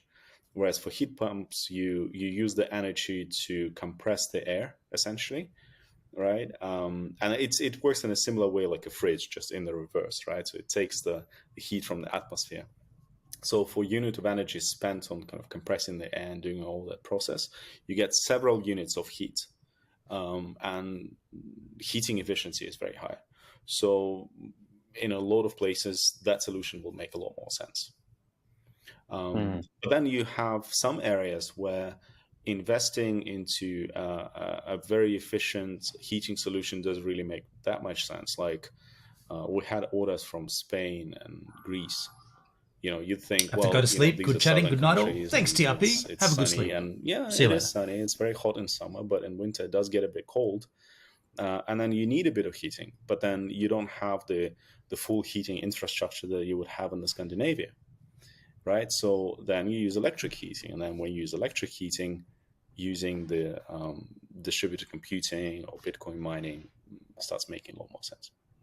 So when you talk about the heating infrastructure you might have in Scandinavia, maybe that's the same in Canada, are you talking about like natural gas and things like that people might be using alternatively to heat their homes? Yeah, people use all sorts of things. There's natural gas. I'm just listening and lurking. Sometimes Thanks, David. you have something called district heating or central heating, right? So very often it's used a lot in Eastern Europe, for example. You have power generation. The Kachelofen, Hendrik, you know what a Kachelofen is, yes?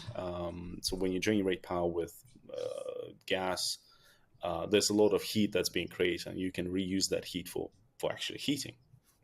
Right, so that makes a lot of economic sense. But then still, the world uses a lot of electric power for heating. I think I mentioned 600 terawatt hours that's being used for it, and why not use that for mining? Mining is right now, Bitcoin mining is just a third of it.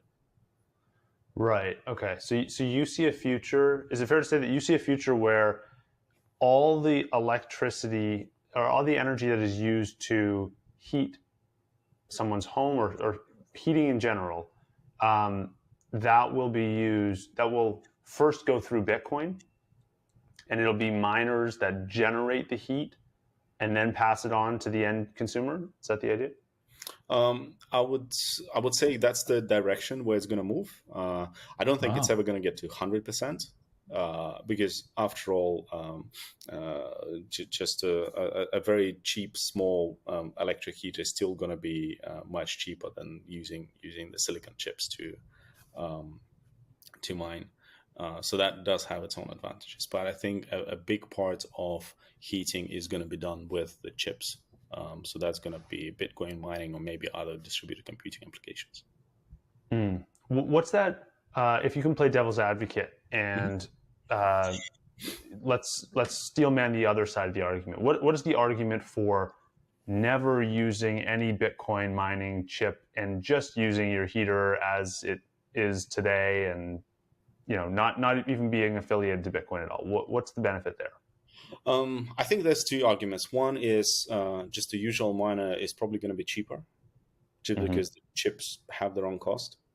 And two, if you believe that, I'm being the devil's advocate here, if you believe that Bitcoin is snake oil, then yeah, you probably don't want to support it, right? So I think that's the only second argument. Snake oil. Okay, so mostly like the upfront cost that could be lower if you're just buying a regular heater, and you may not want to upfront put up an extra $400 for the heater just to get it back down the road. Yeah. So that's a model that we employ right now, right? So we essentially ask the users to put up that money upfront. What we do want to do in the following seasons is trying to find the financing solutions for it, so that for the user it would be they could buy a Dyson heater, or they could buy our heater, and then maybe we just split the Bitcoin that's being mined to cover that additional cost. That's the chip. So that means that there's a way for the app to split the profit. I wonder if he's going to ask that question. Does Heatbit take any of the profits from a heater without knowing? Does the customer receive 100% of the Bitcoin mined, or does some of it go back to Heatbit? Would that ever be, would a subscription plan or something be in the works for you guys, where someone can offset the costs up front and just kind of like have a monthly bill like they would if they had natural gas heating? We actually already have installment plan available. I'm not sure if it was on the website today or on all the versions of the website, but yeah, people already can pay slightly less than half of the price of Heatbit, and then the rest is being paid in monthly installments. So that's something that's already there. Payment plan, not to do with Bitcoin. We want to take it a step further and essentially go hand in hand with our users on mining. So essentially, we could be taking part of the mining rewards to actually cover those additional costs. That's in the works. That's interesting. That's for the future. Right now, by the way, a lot of people ask us whether we take any commission, or we'll shave anything off what's being mined, and the answer is no, we don't take anything. Okay. Now, mining is I'm glad he volunteered that. Like that's big, right? a ruthless industry, and there's been, it's famous for having low margins, and a lot of large miners are under financial stress today, and some have, we've seen some go under in the past. It's not an industry where you find people building moats and like protecting their business and like no one can compete with us. We're Apple or we're Google. Poker. He answered that question pretty well. Yeah, and he didn't even get asked of him, but he answered it quite well. Right, like it's cutthroat. How do you foresee Heatbit building up its business and protecting itself and growing over time, where all the pure mining businesses don't have that, staying power? They don't necessarily have that competitive moat. Do you have one at Heatbit? So if you compare Heatbit to the big mining operations, then I think it's just the cost of power, right? The way that the cost of power for the mining for Heatbit is essentially zero. So when, like I mentioned, if Bitcoin price goes down, while other miners will have to turn off, Heatbits will keep working. Not for us, but for our users, right? So I think that's a pretty strong advantage. If you think of other competition that we might have from other firms making devices similar to Heatbit, well, that's natural, right? It's great that it's going to be happening. I would be very happy to see some other people making similar devices, other devices for slightly different use cases. I think it will only grow the industry overall. We do have some patents on the device. Some we already got, and some are still, we only applied and kind of waiting to get the patents themselves. But I don't know if it's really the biggest competitive advantage that you can have. I think the biggest competitive advantage that we're having is being first, understanding our users, understanding what they like, what they don't like, engaging with the users. I'm actually thinking a lot about how to bring our users to be part of the company. How can I involve users in decision making? How can I let our users in our community drive the product development, the company? Sounds like there's a token launch coming, folks. Could there be a Heatbit token? Stake your Heatbits on hardware device. Hardware staking could be. Consensus? Oh. Strategy. Hendrik, who would want to steal the patent for this shit? You're dead set against this, aren't you, H-Man? And I think that's something that we can do while it's still so early on. But then, if someone like Google or anyone else decides to do that, they will. But Hendrik, just back up a little bit. What is the problem using energy to mine Bitcoin? Because essentially that's what this is. He's using energy to mine Bitcoin.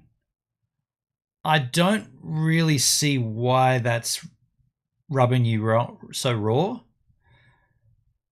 Is it because he's using older technology, whereas the technology is advanced further beyond the capabilities of this hardware? Because if you forget the heating element, you're basically buying a Bitcoin miner. Forget the heating. You're buying a miner. You're buying an old miner that's not up to speed, but you're also getting a heater. I don't really see why that's so bad. And it also opens up the door for many other applications. Like you could use, why can't your fridge mine Bitcoin? Why can't your garage door, whenever it opens and closes, why can't that energy be transferred into Bitcoin mining? Yeah. Answer me. You better have a good answer too, because you've been very vocal up to this point. Be able to do this. Hendrik, here we go. I wouldn't be able to. I just think you're better off buying a computer, a heater, and paying for the power. So it's the cost that's got you basically in a tiffle. The cost. So what if this was half the price that it is? If this was the price of a regular heater, would that sway the argument? Let the users drive the product, because they're big companies, whereas we can still do it. I think that's where another big advantage will come from. How do you think you'll be able to use users to drive, product roadmap and strategy? Like, what do you do with users? How do you talk to them to help them guide the product strategy for you? One is just he's doing it right now by having an interview with the YouTuber 8 days ago. Listening to the users. We have very proactive customers who ask us questions and tell us what they need. And actually listening to that, I think, is very important. I actually sometimes play a role of a support agent on our customer support. That's cool. Hendrik, yes, that would sway the argument. Okay, so basically it's a thing to do with the money. Okay. Understood. And that gives me great... To that effect, if I did affiliate with Heatbit and there was a discount code, would you use it? How much would it need to be? Just saying, just asking the questions, H-Man. Insights into, what people need, how they think about things, etc. That's of tremendous value, I think. And going forward, we're thinking of expanding these. These are kind of simple, early on steps. But going forward, we're thinking of creating a token. Maybe creating a DAO where, users could... A decentralized autonomous organization. Essentially do the voting, propose changes, and kind of... And be paid in compensation via the HBT, the Heatbit token. A 95% discount at least. Now, let's be reasonable, H-Man. Really manage... Use code GIVES95. 95% off anything is basically you're putting the company at risk, eh? What company would go, I'm going to give you 95% discount? Hey, folks, I've got to take a slash. I'm not going to miss out on any of this, though. I've got to go to the bathroom. I'll be right back.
$95% discount.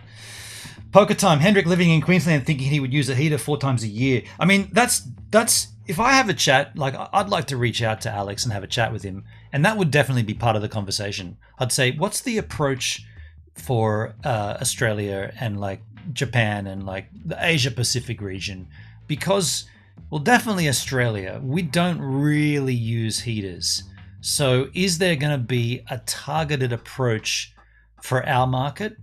Now, we're in summer right now, so this could be the greatest time to start that conversation and say it's quite expensive for something that's not going to be used as consistently as it would be in, say, Norway or the Northern Hemisphere for the longer terms of winter. Hendrik gets all the heat he needs from DLive chicks, just not the crypto. All right, let's continue. Small and then bigger parts of the company. Interesting. What would the purpose of the DAO structure itself be, rather than users just doing it internally, like if you have, sending out emails to users and asking for product feedback, what's the, or voting on some email, what's the benefit of doing it through a DAO structure? DAOs would allow very different kinds of interactions. So if it's just an email and then people vote, that means that things generally come from us, and then we kind of see what people voted for. The value of that vote also ends up being not that high because it doesn't necessarily carry the weight. If we commit though that it's within the DAO, it's verifiable, people can see it, that that's what they actually voted for, then we can commit to that vote carrying the weight. Right? Totally. That's the beauty of a DAO. Poker time, whatever happened to being able to generate electricity from a little electric turbine you could use under a treadmill or an exercise bike? Yeah, like imagine a crypto gym where you worked out, generated electricity, and also made crypto. I mean, dude, very good point. Like all those dudes on treadmills in the gyms, all that energy's just gone to waste. It's just all of that energy's gone to waste. So that's why I asked the question before to Hendrik, what is it about this using energy to mine cryptocurrency that you don't like? Because I was thinking I wasn't thinking about a gym, but I was definitely thinking about, your doorway opening up and shutting at your garage. Like I said, basically the wind that blows here every day, the northeasterly coming off the coast, all this energy is just going to waste. Why not use it somehow to generate a bit of wealth? All these gyms, people are running on these treadmills and just, in fact, it doesn't even, it's worse than that, isn't it? Because the energy that a treadmill, it's actually got it's got a brake in it, hasn't it? So it's got a mechanism that makes it more difficult to run on.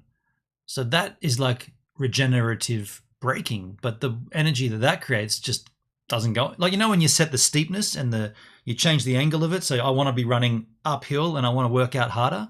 Well, that's braking this, like literally putting a physical brake onto the treadmill to slow it down, make it harder for you to run on.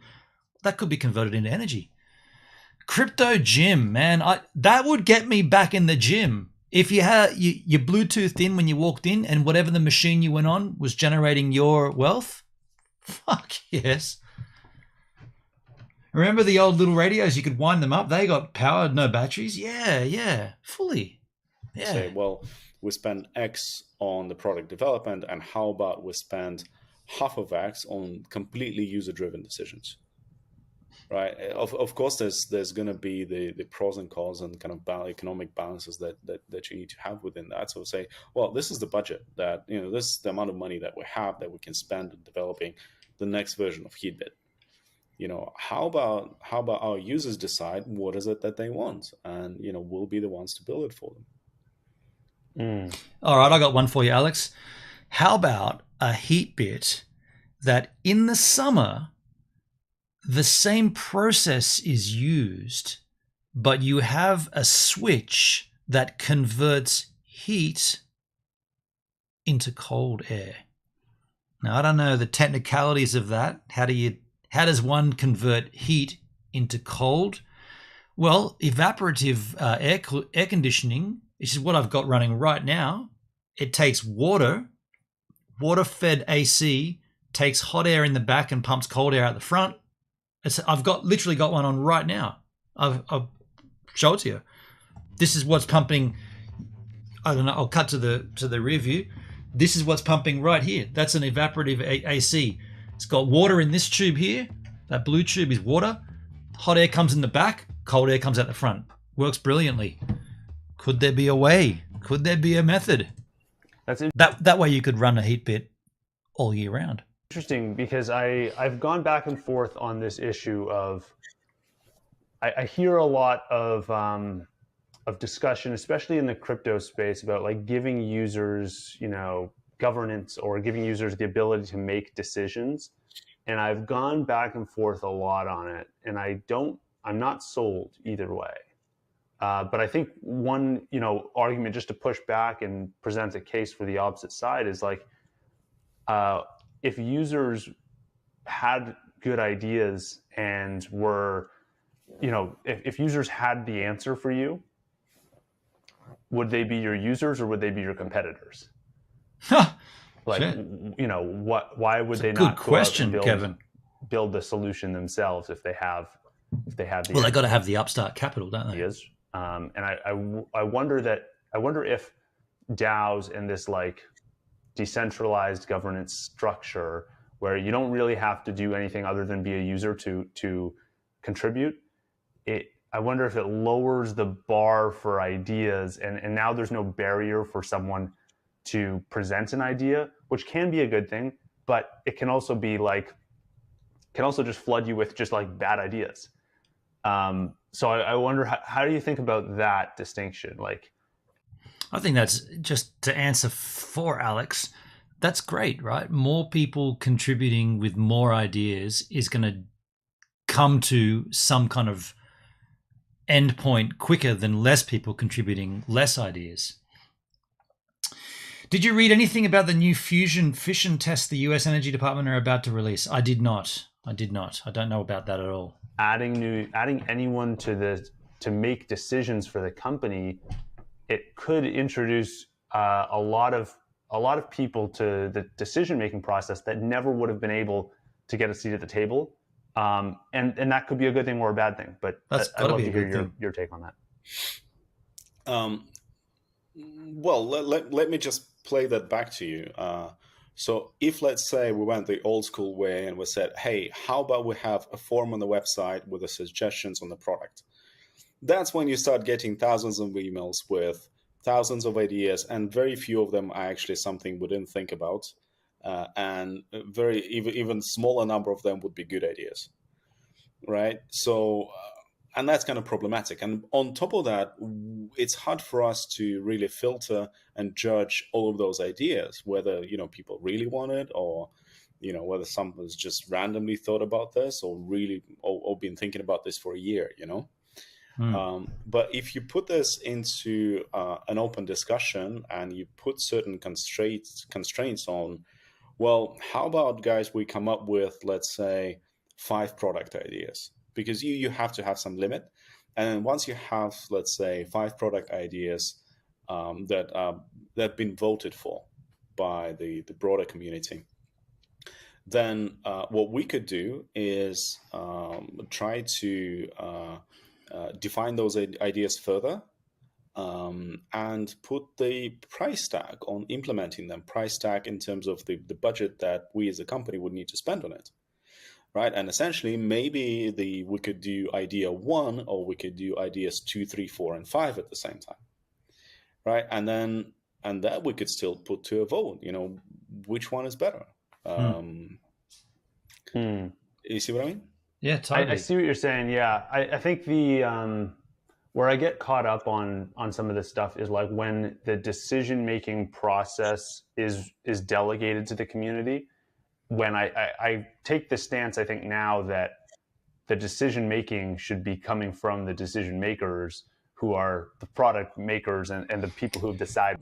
But now he's getting into, you're now getting into the definition of a DAO, though. Like, well, then maybe a DAO is not what Kevin, the guy who has the channel, what he needs. But a DAO might be the way that they move to, and that does open. That's the whole point of it. Take the responsibility or the decision making out of the hands of a select few and put it into all people, so that therefore you have more of a broader reach to get better ideas and ultimately a better product in the end. To get together to build the company. So I feel a bit unsure about the value still generated by a DAO, but I do hear your view that you want to open. It's got to be incentivized, though. So the DAO would have to have its own token so that it becomes an incentive. So you're not just going to have people coming in willy-nilly shooting off ideas. They're going to actually be there for the incentive as well, right? It up and give people more ability to make decisions. And I just think, I think the final step of who makes the final decision is an important one, and that's maybe where my view diverges with others in the governance space. I think I've heard a lot of these discussions and crypto as well, and I think what I would not do is I wouldn't go straight all the way to, oh, users just make all of the decisions. I'm a bit afraid that it's not going to work. But taking it step by step, seeing kind of how it evolves, kind of moving it slowly towards maybe more and more of users playing the role in the development of the company, I think we can get somewhere. I think you can't just make a huge step and say, okay, you guys just decide everything. That's not going to work. At least at first, the idea had to be born. The company had to be born. We had to invest our own money first. We are fully self-funded bootstrap right now. And we had to make those commitments to make it work first. But as the organization is developing, I think it could become more and more user-driven.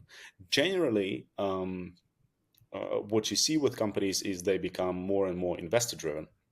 Right, so you would have the original founders, then you have some of the early investors, maybe some funds, etc., who kind of have big chunks of the company, and then it goes to a stock exchange, and then you have thousands of different investors who collectively make decisions about the company. But then that's where you run into a certain struggle between the investors who want to make more money and the users who want good products. And True. they don't necessarily want the same things. But then if you have that a lot more mixed, if your users are also your investors, if your investors are also users, and then they're the ones running the company, then it kind of starts to create He's not wrong. Yeah, he's right. Collectively kind of sound decisions. And I think step by step we should be able to move there. This is all like real deep conversation for a company that's just launched a product. Like, I'm not too sure why Alex went on.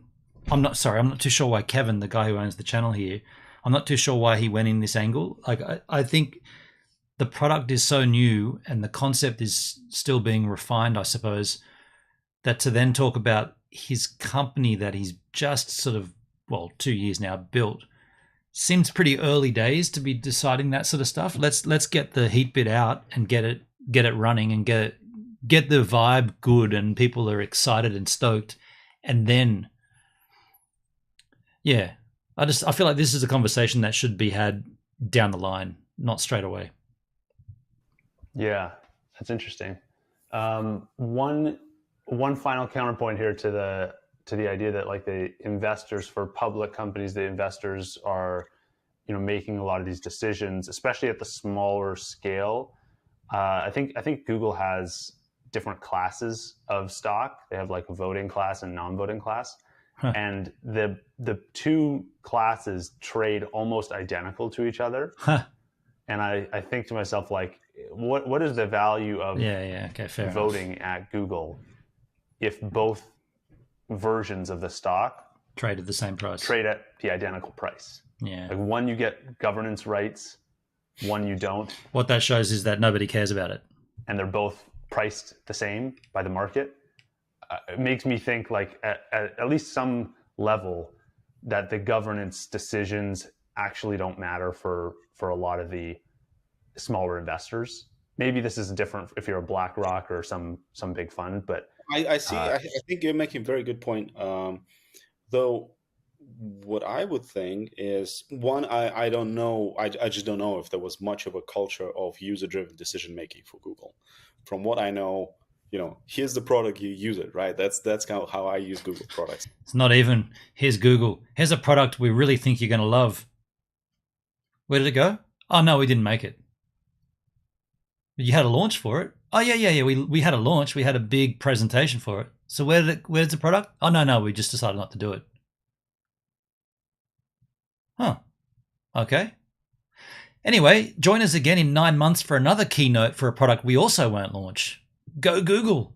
I never played any role in, affecting the, how Google develops their products. Well, maybe I did, but I don't know about this. But that's a different story.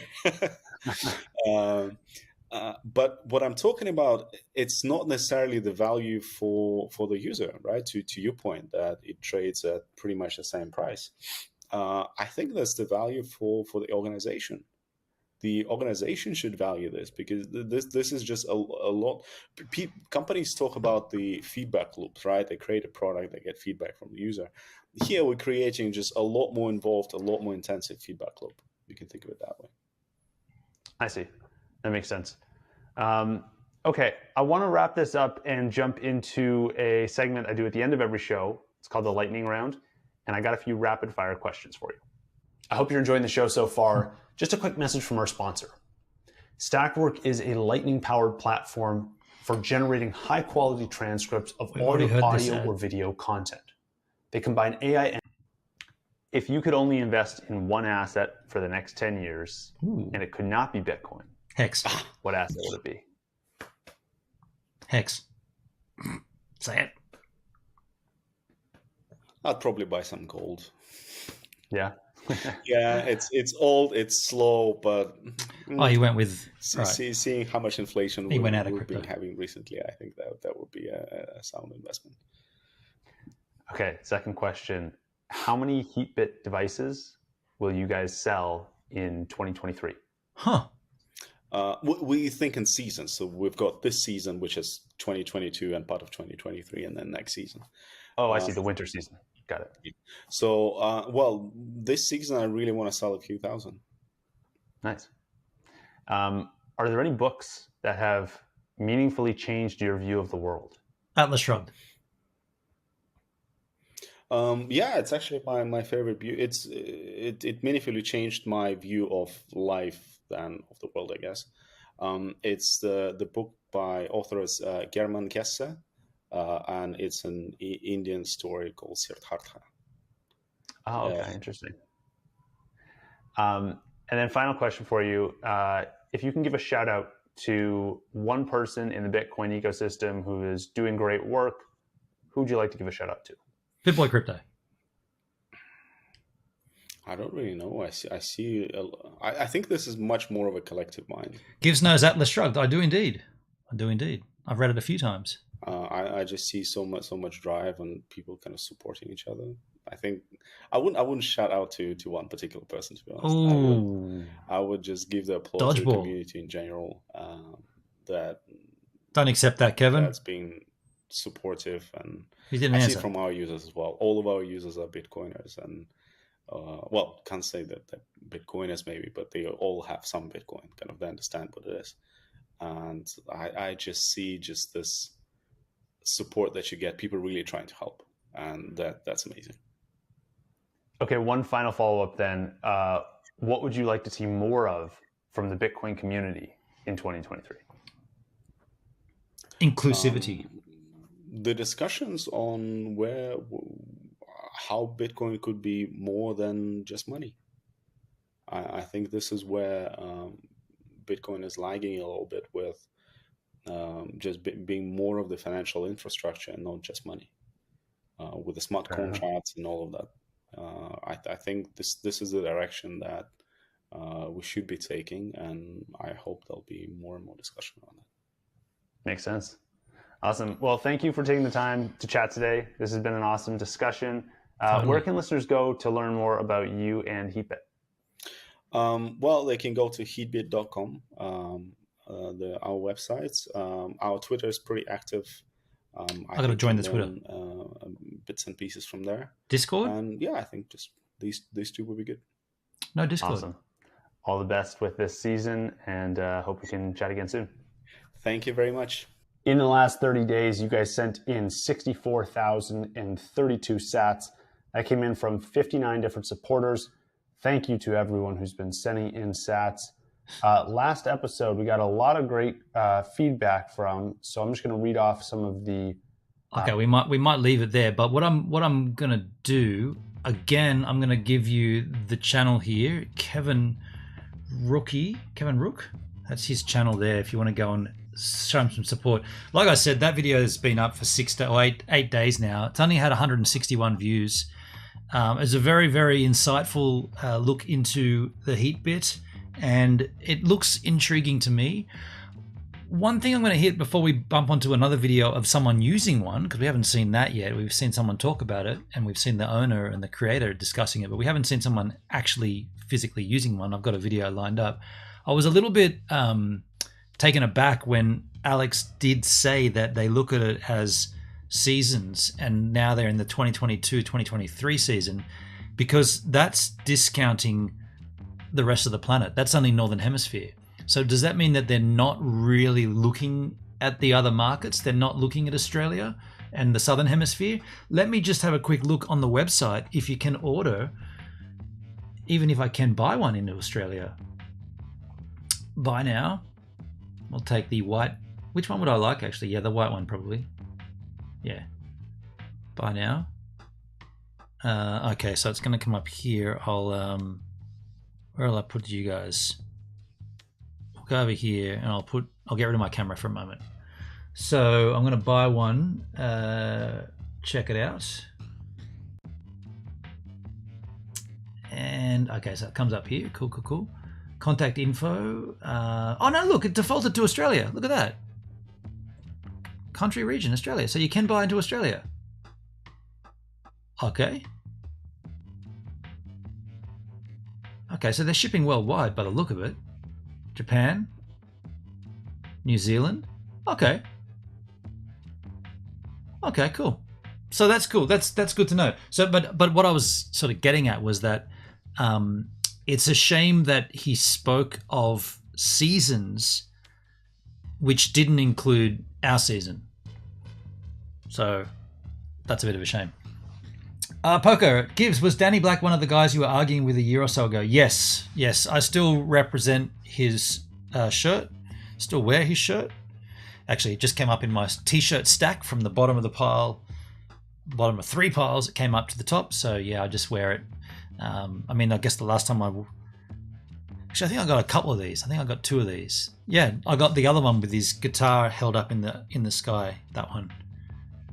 So, but they haven't seen this one for a while. Let's move on and take a look at this video here. Heating my house with Bitcoin. This is a channel called The Hobbyist Miner, and this went up a day ago. So this is extremely new content. I'll put you yahoos over here. So you're back to being homies? No, I don't speak with Danny at all. I haven't spoke to Danny in about a year. No, it's not. There's been no change. I'm just wearing his shirt. No, there's no change in any of that. Let's take a look at this though. In today's video, we're taking a look at a brand new product that just hit the market. Oh, by the way, this is going to be way loud because I had to turn up that other video. It was way down. I'll just turn this back down to -5 dB. Where are we? Heatbit, and its sole purpose is to be a heater, but underneath it all, it's a Bitcoin miner. Yeah, I think I changed it too low. -4 dB was what I needed. Okay, cool.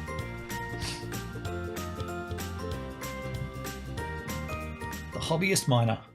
What is going on, miners, and welcome back to the Hobbyist Miner channel. Well, the team over at Heatbit reached out to me a few weeks ago and wanted to get my thoughts and feelings on their brand new product. Wow, that's that Rode lavalier microphone. That's right up on his neck. That's a terrible position for a mic, isn't it?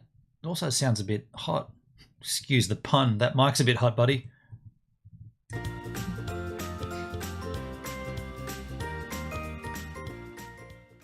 What is going on, miners, and welcome back to the Hobbyist Miner channel. Well, the team over at Heatbit reached out to me a few weeks ago and wanted to get my thoughts and feelings on their brand new product, and the timing could not be better. I've been looking for an avenue to heat my basement down here for a few weeks now, and I've been running a few of these. These are Goldshell mini ASIC miners that are script miners. They mine Doge and Litecoin, and they do an okay job, but even with 3 of these running in my basement, it's still about 66 degrees Fahrenheit. I forgot in that video with Kevin interviewing Alex, he didn't ask him, is it strictly only mining Bitcoin? If it connects to NiceHash, can't it mine any crypto, or does it have to mine Bitcoin?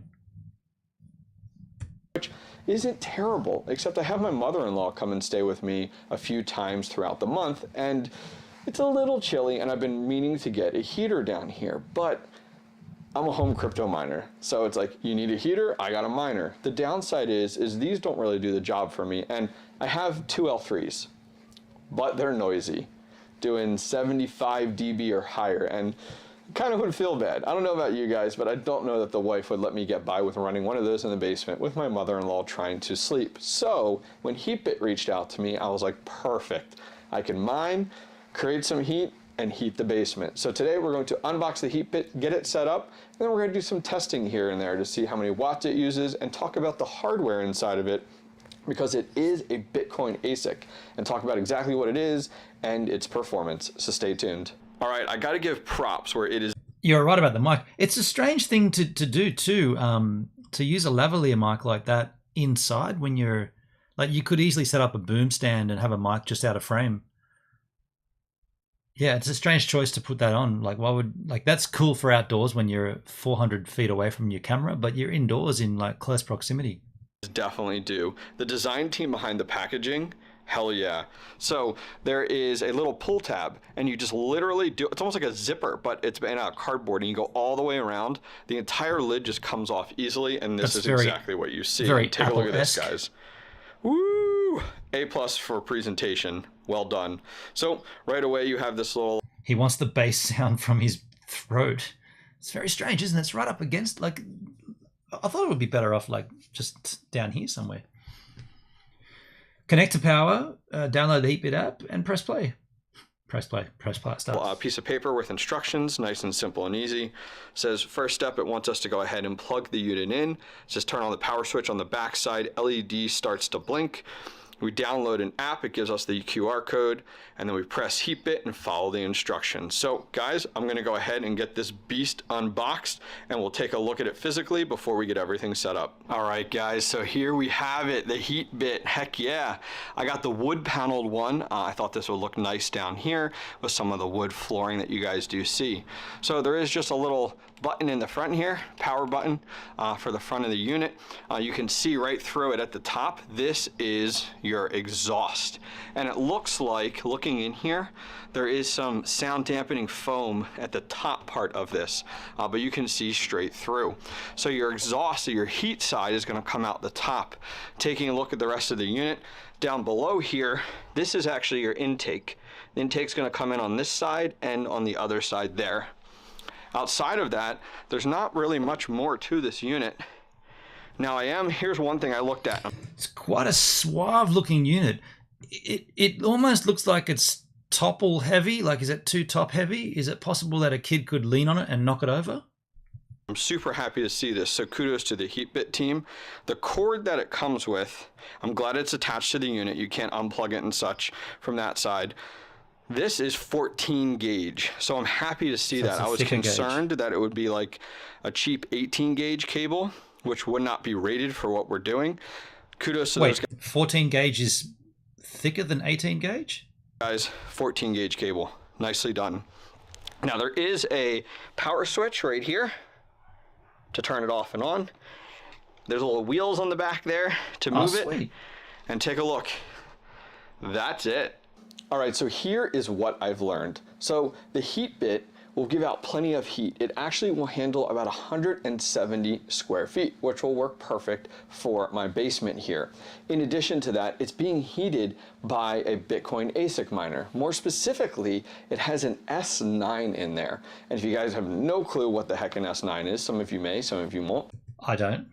The S9 is a BitCoin ASIC miner. Its sole purpose is mining Bitcoin, and it will do 14 terahash, which is a metric of performance, at 1400 watts total. Now, 1400 watts is the entire unit. It's not just the ASIC, but if you're looking at one of these and kind of want to determine, can you run something like that in your house, 1400 watts, but you'll go ahead and Bitcoin mine at 14 terahash at the exact same time. Well, with that in mind, I don't have an S9 to do a nice little apples to apples comparison, but what I thought would be fun would be to take my L3++, power it up, and get a meter reading as to how loud this would be, which... And how much heat it's putting out. This is kind of in that mid-range ASIC family, which is very similar to what you have in here with the S9. So let's first go ahead, and I have my phone here with a dB meter, and what we're going to do is we're going to do a quick test to see what it is with nothing running and me being quiet. Then we'll get this powered up and we'll test it, and then we'll go ahead and get that guy powered up. So let's do a quick test.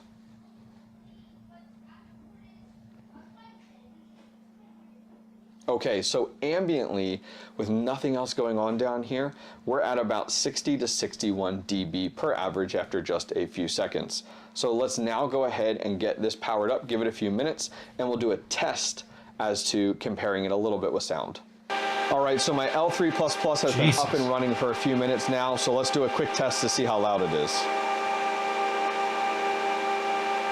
79. All right, so after a few seconds, we're averaging about 77 dB. So that kind of gives you an idea if I was to put this in the corner and let it run, which I could if no one was really staying down here and I work in the other room full time. But it's probably not something I want to have running all night long with my mother-in-law here and stuff like that. So let's get this powered down. I'm going to get my Heatbit set up with the instructions here and we'll see how it does. Okay, so let's follow our instructions. So I've plugged it in. I actually have it plugged into a voltage meter in the floor here, so we'll take a look at that. So we're plugged in step 1. Step 2, we press the button on the back side of this unit that I showed you guys earlier in the video. Step 3, we need to press the button in the front. All right, and now is telling us we need to download the Heatbit app. So I've gone ahead and done that on my phone here. Let me go ahead and bring that up. We're going to open up the Heatbit app, and then it says press the plus Heatbit and follow the instructions in the app. So let's see exactly what happens here. So I can hear a little bit of get rid of my head here. Fan spin up tiny bit over here. It looks like we're at about 34 watts right now. And I can hear it ramping up even more actually. We're about 40 to 50. Oh, we just jumped up to 150. Okay, so now we're in the Heatbit app that you guys can see on screen right now. And we're gonna go ahead and do enter. And it's gonna ask us for our phone number information. So I'm gonna put in something for right now to get us by. Okay, so we're into the app right now, and pretty cool UI. I like it with the black and orange look to it. At the top, it has the Bitcoin current price. It also gives... Okay, so it is only mining Bitcoin. Interesting. So you can't mine any other currency.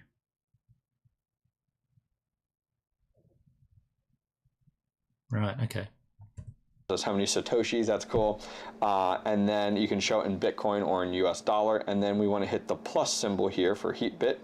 And it's going to go ahead and search for it. So my understanding is that not only do we have an S9 in this unit with the Heatbit here, but we also have a Raspberry Pi. So there's like a Raspberry Pi that's kind of the brain that's handling everything that'll allow you to connect to it or and manage everything like with the app and all, especially with wireless because there is no wired connection on this unit. All right, so we are connected in the app. Dude, this app is pretty cool looking. So now it's going to go ahead and ask us to connect to our home wireless. So let's go ahead and do that. All right, so we're connecting to the home wireless now. Let's give it a minute here. Wants to know if it can connect. We're going to hit connect. Connect your Heatbit. We're at step 3 of 4 right now. It says it's connected. Awesome. So let's see what's next. All right. Congrats on starting your Heatbit journey. Together, we'll bring a new era to Bitcoin mining. I like it. PS 1 Bitcoin equals 100 million Satoshis. I like how they put that in there. The button, the only thing, you can't say okay, you have to say cool. So we'll go ahead and click that. And here we go, name your Heatbit. So we're gonna put basement in here as to its location. We're gonna agree. Okay, so here's what I've learned. So the second button over here at the bottom, I can go ahead and click on that. And this is where you can view kind of everything with your wallet and all of that stuff. So in here, you can withdraw to your Bitcoin wallet or to your bank card actually. And in addition to that, you can schedule payments. So this actually, I found out, Heatbit utilizes something called NiceHash. NiceHash is a third-party platform that many miners that are watching this right now are familiar with. So what this does is it mines to NiceHash, but you don't have to put in your account info. Then when you're ready to withdraw, or you can set up scheduled payments to withdraw it directly to your Bitcoin account. So for me, I have a Bitcoin wallet. So you don't touch NiceHash at all. it touches NiceHash and GoBit, and you don't have to do anything. Okay, it's very, very user friendly at that point. That's onboarding, right? That's bringing more people into. I mean, this is a kind of a device that you could say, you don't have any cryptocurrency, I'll set you up an Exodus wallet, and we'll add it to the Bitcoin wallet here in the app, and that's all you got to do. Pretty cool. Already, of course, so I'm going to set up at the bottom, you can do schedule to my Bitcoin wallet, and then it's going to pretty much prompt you for the details there. We automatically withdraw your crypto every 15th day of the month, and it says a minimum withdrawal of $20. You can deactivate scheduled payouts at any time. So I'm just going to hit agree, and then I can put in my Bitcoin wallet in here. So pretty much you're set that it would mine and pay you out as you want to. So that's really, really nice. So the Bitcoin isn't going to stay on. Too bad if those services go bust. Now, NiceHash is probably the biggest mining pool in existence. I don't feel like it'll go bust. I don't know anything about GoBit. Exodus is self-custody, so that's a wallet. That's nothing to do with anybody except yourself.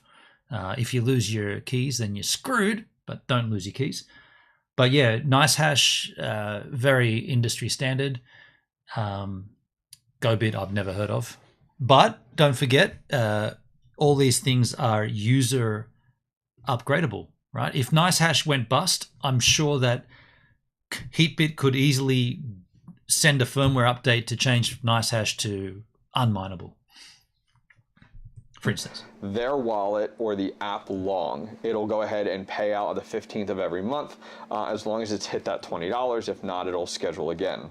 Something else I noticed within the app, which is kind of nice, there's a little like chat feature on the bottom, and you can actually chat with their bot, their support bot, but there is that button to say talk to a human, which is really nice. So you can get support for your unit directly within the app. So that's definitely... FTX was big too, and pretty well industry standard. Ooh, I don't know if it was an industry standard FTX.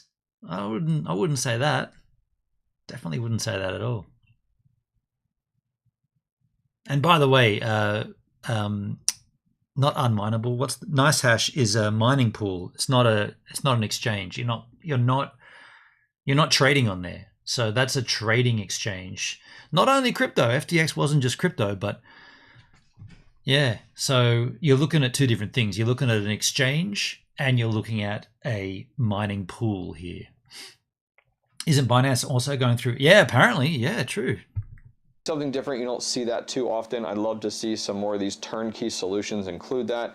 That is a really good option. Still a service. Isn't everything a service though?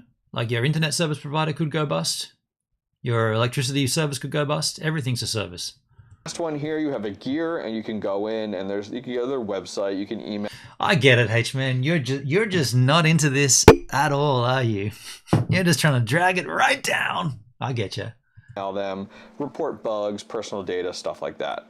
Okay, so it took me a little bit, and we'll talk about that towards the end of this video here. I'll discuss some things I found and my thoughts and feelings of this unit as a home miner. Interesting, right there. It's only mining at 11.5 terahash. I thought it was supposed to hit 14. Heating mode's 100. He's mined 4 Satoshi. 4 Satoshi. 11.5, not 14. It's not all infomercial, promise. So in that regard, I do have the app up and running now, so I'm happy with that. And we are into the app. I am at 100% heating right now, so I can actually put my hand here and feel the heat coming out, which is actually really, really nice. And the noise actually isn't that bad. So we're gonna test that out here in just a second. It's actually quieter than I thought. And we're at 100% right now. There is a 75% mode and a 50% mode. Now, I wanna let you guys know at 100%, I can go ahead, and it might be difficult to see here, but I'll put it up on screen. We are at 1100 watts. Give or take a few there, but 1100 watts. Not 1400. So if you guys are interested, you have to make sure though that you can actually support 1100 watts. So I don't have anything else on this circuit. It's a 15 amp. Hendrik is still upset he bought 1,000 Gives coins. Jesus. I never did a coin. 120, and so if you guys do the math there, you know, that can handle about 1800 watts, but to be safe with the 80-20 rule, which you always want to go that route, you really only can use 1,440 watts total to be safe. So we're safe with this, you know, as we talked about, we're only at 1100 and we're at 100% right now. Now, the one thing I noticed within the app while we're talking through it, we're only at 11.3 terahash, but I don't know how often that updates, if that's pulling directly from the unit, if that's pulling from the pool side, I'm not totally sure. My coin crashed hard. Shush. Poker time's laughing. But this is pretty sweet. I'm liking it so far. So let's go ahead and I'll do a test now to show you guys how loud it actually is. Okay, so let's go ahead and test out how loud this is. If you guys remember, our ambient noise was 61 dB. When we went ahead and hooked up our L3++, that was at 77 dB. So let's go ahead and test it.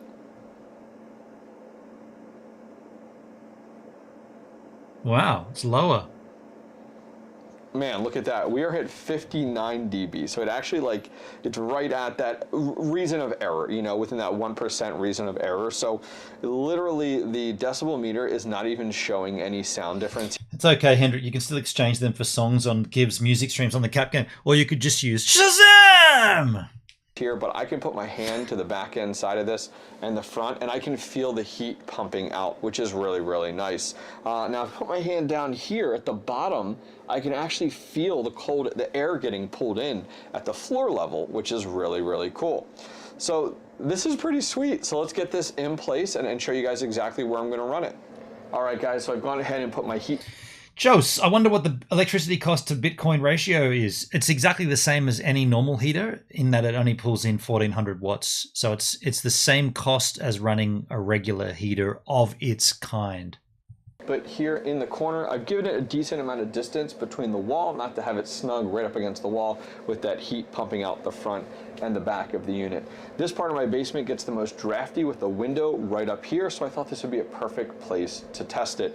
So right now it's 64 degrees Fahrenheit. We're gonna give this about an hour and we'll check back in. Hey Siri, what's 64 Fahrenheit in Celsius? 64 degrees Fahrenheit is 17.8 degrees Celsius. 17.8. That's not warm. That's a cool room. In and see how it's doing. All right, guys, so it has been 1 hour total and it's gone up about just over 1 full degree at the windowsill. But what I also wanted to do was measure at the center of the room to give you an idea, because it is drafty, as I said, over here. So the center of the room has definitely benefited the most, and we're currently at 68 degrees right now, which is great. So, oh, look at that, just went up to 69 degrees. There you go, Pabs, that's for you. Hey Siri, what's 69 Fahrenheit in Celsius? 69 degrees Fahrenheit is 20.6 degrees Celsius. Okay, 22, 23 is a regular room temp. Which is fantastic. So anyways, I'm really happy with the results. It's heating, but it's not overbearing, which is really nice. All right, so the Heatbit, man, that product, that tech is very cool. I'm very happy with it. I ran into some little bugs here and there, like with powering it up and getting the light to power on entirely. It took a few times of like unplugging it, letting the power drain, because you guys know how ASICs are, where like it'll hold the power for a little bit of time. But we did get it up and running, just took a few times here and there. And that's what I was talking about earlier with it. That's cool. I should have elaborated. I'm curious how much money you make in Bitcoin compared to the amount spent on electricity over a given period. Yeah, cool. Yeah. I mean, that would only come with a long-term usage. Being like a tiny bit buggy. The power on process, I think, needs to get a little bit more streamlined. But as of right now, we're good to go, which is nice. It's working in the corner. I'm not super upset with it. From the tech perspective, it's cool tech, I'll be honest with you. It looks good, it's eye appealing. Now, as a home miner and enthusiast, which most of you guys are that are watching my channel about the Heatbit right now, let's talk about that. So for us as enthusiasts, we want that advanced mode button. So if Heatbit's watching, which I hope you are, I would love to see an advanced mode feature where like within the app, there's like, hey, are you an advanced miner? Yes, and then the app flips, and then you can set your pool, you can set like your miner name and your password, and yes, you can just do and manage it all on the pool side. Yes, because then you could mine any other crypto as well. So that you know, we as home miners and enthusiasts, we feel a little bit more comfortable. We want that control. Now, as a Of course he's not upset with it. He didn't pay for it. Yeah, fair. Normal consumer, let's say, put on your normal consumer hat here, where you've heard of Bitcoin and you've heard of mining, and you're like, oh, that's cool, but you know nothing really about it. The app is designed perfectly. It's simple, it's easy. The integration with NiceHash, just scheduled payouts. I mean, if you, right now I'm mining and I haven't put in my Bitcoin wallet yet. I will be putting that in 100%, but it'll just store it right on their wallet. You'll have transparency on there, and then you can go ahead and schedule it out. So kudos to them. Like, you've made a really good turnkey product, which works out nicely. So let's now go ahead and talk about the elephant in the room, which as home miners and enthusiasts is one of the early things that we look at. So this unit is using older technology. It's an S9, which is several years old. It only does 14 terahash, and it uses a lot of watts. Now on the website it says up to 1400 watts. I haven't seen it go above 1150 so far, and I've had a voltage meter on it. So between the old tech and hardware that's in it and the hard pill to swallow of $1,100, I think you really, if you're going to look at a product like this, you're really going to have a need for it. Like for me, I have a need for it right here in my basement, and I need heat in my basement and it being really quiet. Now I could get away with like a GPU mining rig if I wanted to, and that's always an option as well, but this is very aesthetically pleasing and my wife is okay with it. So that's a huge win. Is it worth $1,100? I don't know. That's for you guys to decide really, and really go ahead and kind of figure out. $1,200 for a heater, laugh out loud, poker time. It's not a heater, it's a heater and a miner. Now, something I want to do, and I don't know if I'm supposed to, but I'm going to talk about doing it anyway, is I want to open this thing up and take it apart in a future video. I think it would be really cool to see how this is designed, how they put the ASIC in there, what fans are they using, how... In AU dollars, 200. No, it's not that much. It's probably about 1,500. Hey Siri, what's 1,200 US dollars in Australian dollars? 1,200 US dollars is $1,749.96 according to Yahoo Finance. 1,749. A voltage meter doesn't measure watts. This guy's full of shit. Did he say a voltage meter? What Raspberry Pi do they have in there? How do they have it designed up? I mean, aesthetically it looks awesome, but my brain all of a sudden starts turning like, what is inside this Heatbit? So guys, that's it for today. This was fun. I love getting my hands on new tech. If you guys want to check it out, I'll put a link directly down below to Heatbit's website. It'll bring you over there. You guys can take a look at the exact unit I have and let you guys decide if you guys want to get your hands on one of these. But I'll be honest, I am super happy with it. Thank you, Heatbit, for sending it out for my review. I do appreciate it. If you guys have any questions, leave them down below. I wonder if it's a review unit to go back. As I can. Other than that, guys, if you enjoyed the video, give it a thumbs up.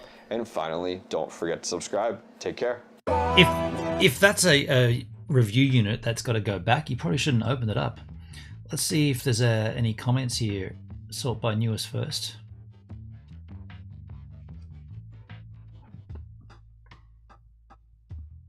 So he's got a coupon code, the hobbyist miner.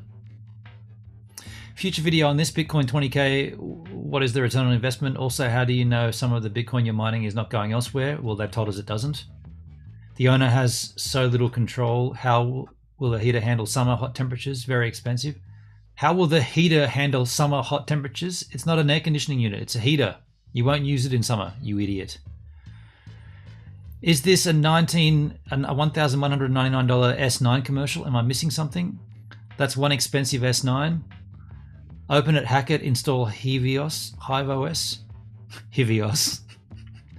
I don't like how you have to wait until $20 of Bitcoin has been mined for you to withdraw. Why should Heatbit care how long I should wait to withdraw my Bitcoin if I'm paying for transactions?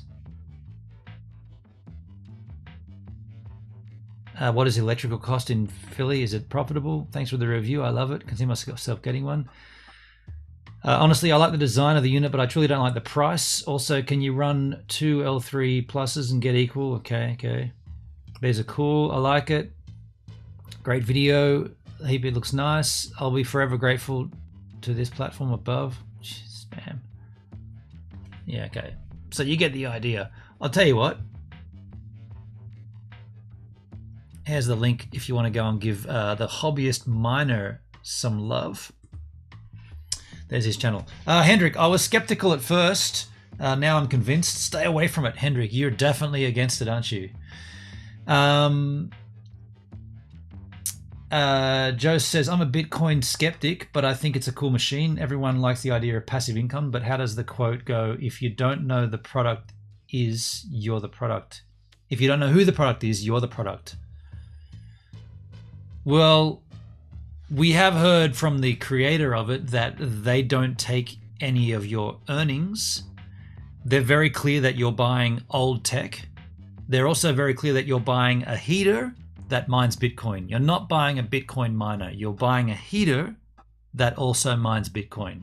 The energy that it produces is used to mine Bitcoin. I personally think that's revolutionary. It should be in more applications. This might be the start of that. There's many instances inside your home that this technology could be put into, and then you could all be earning passive income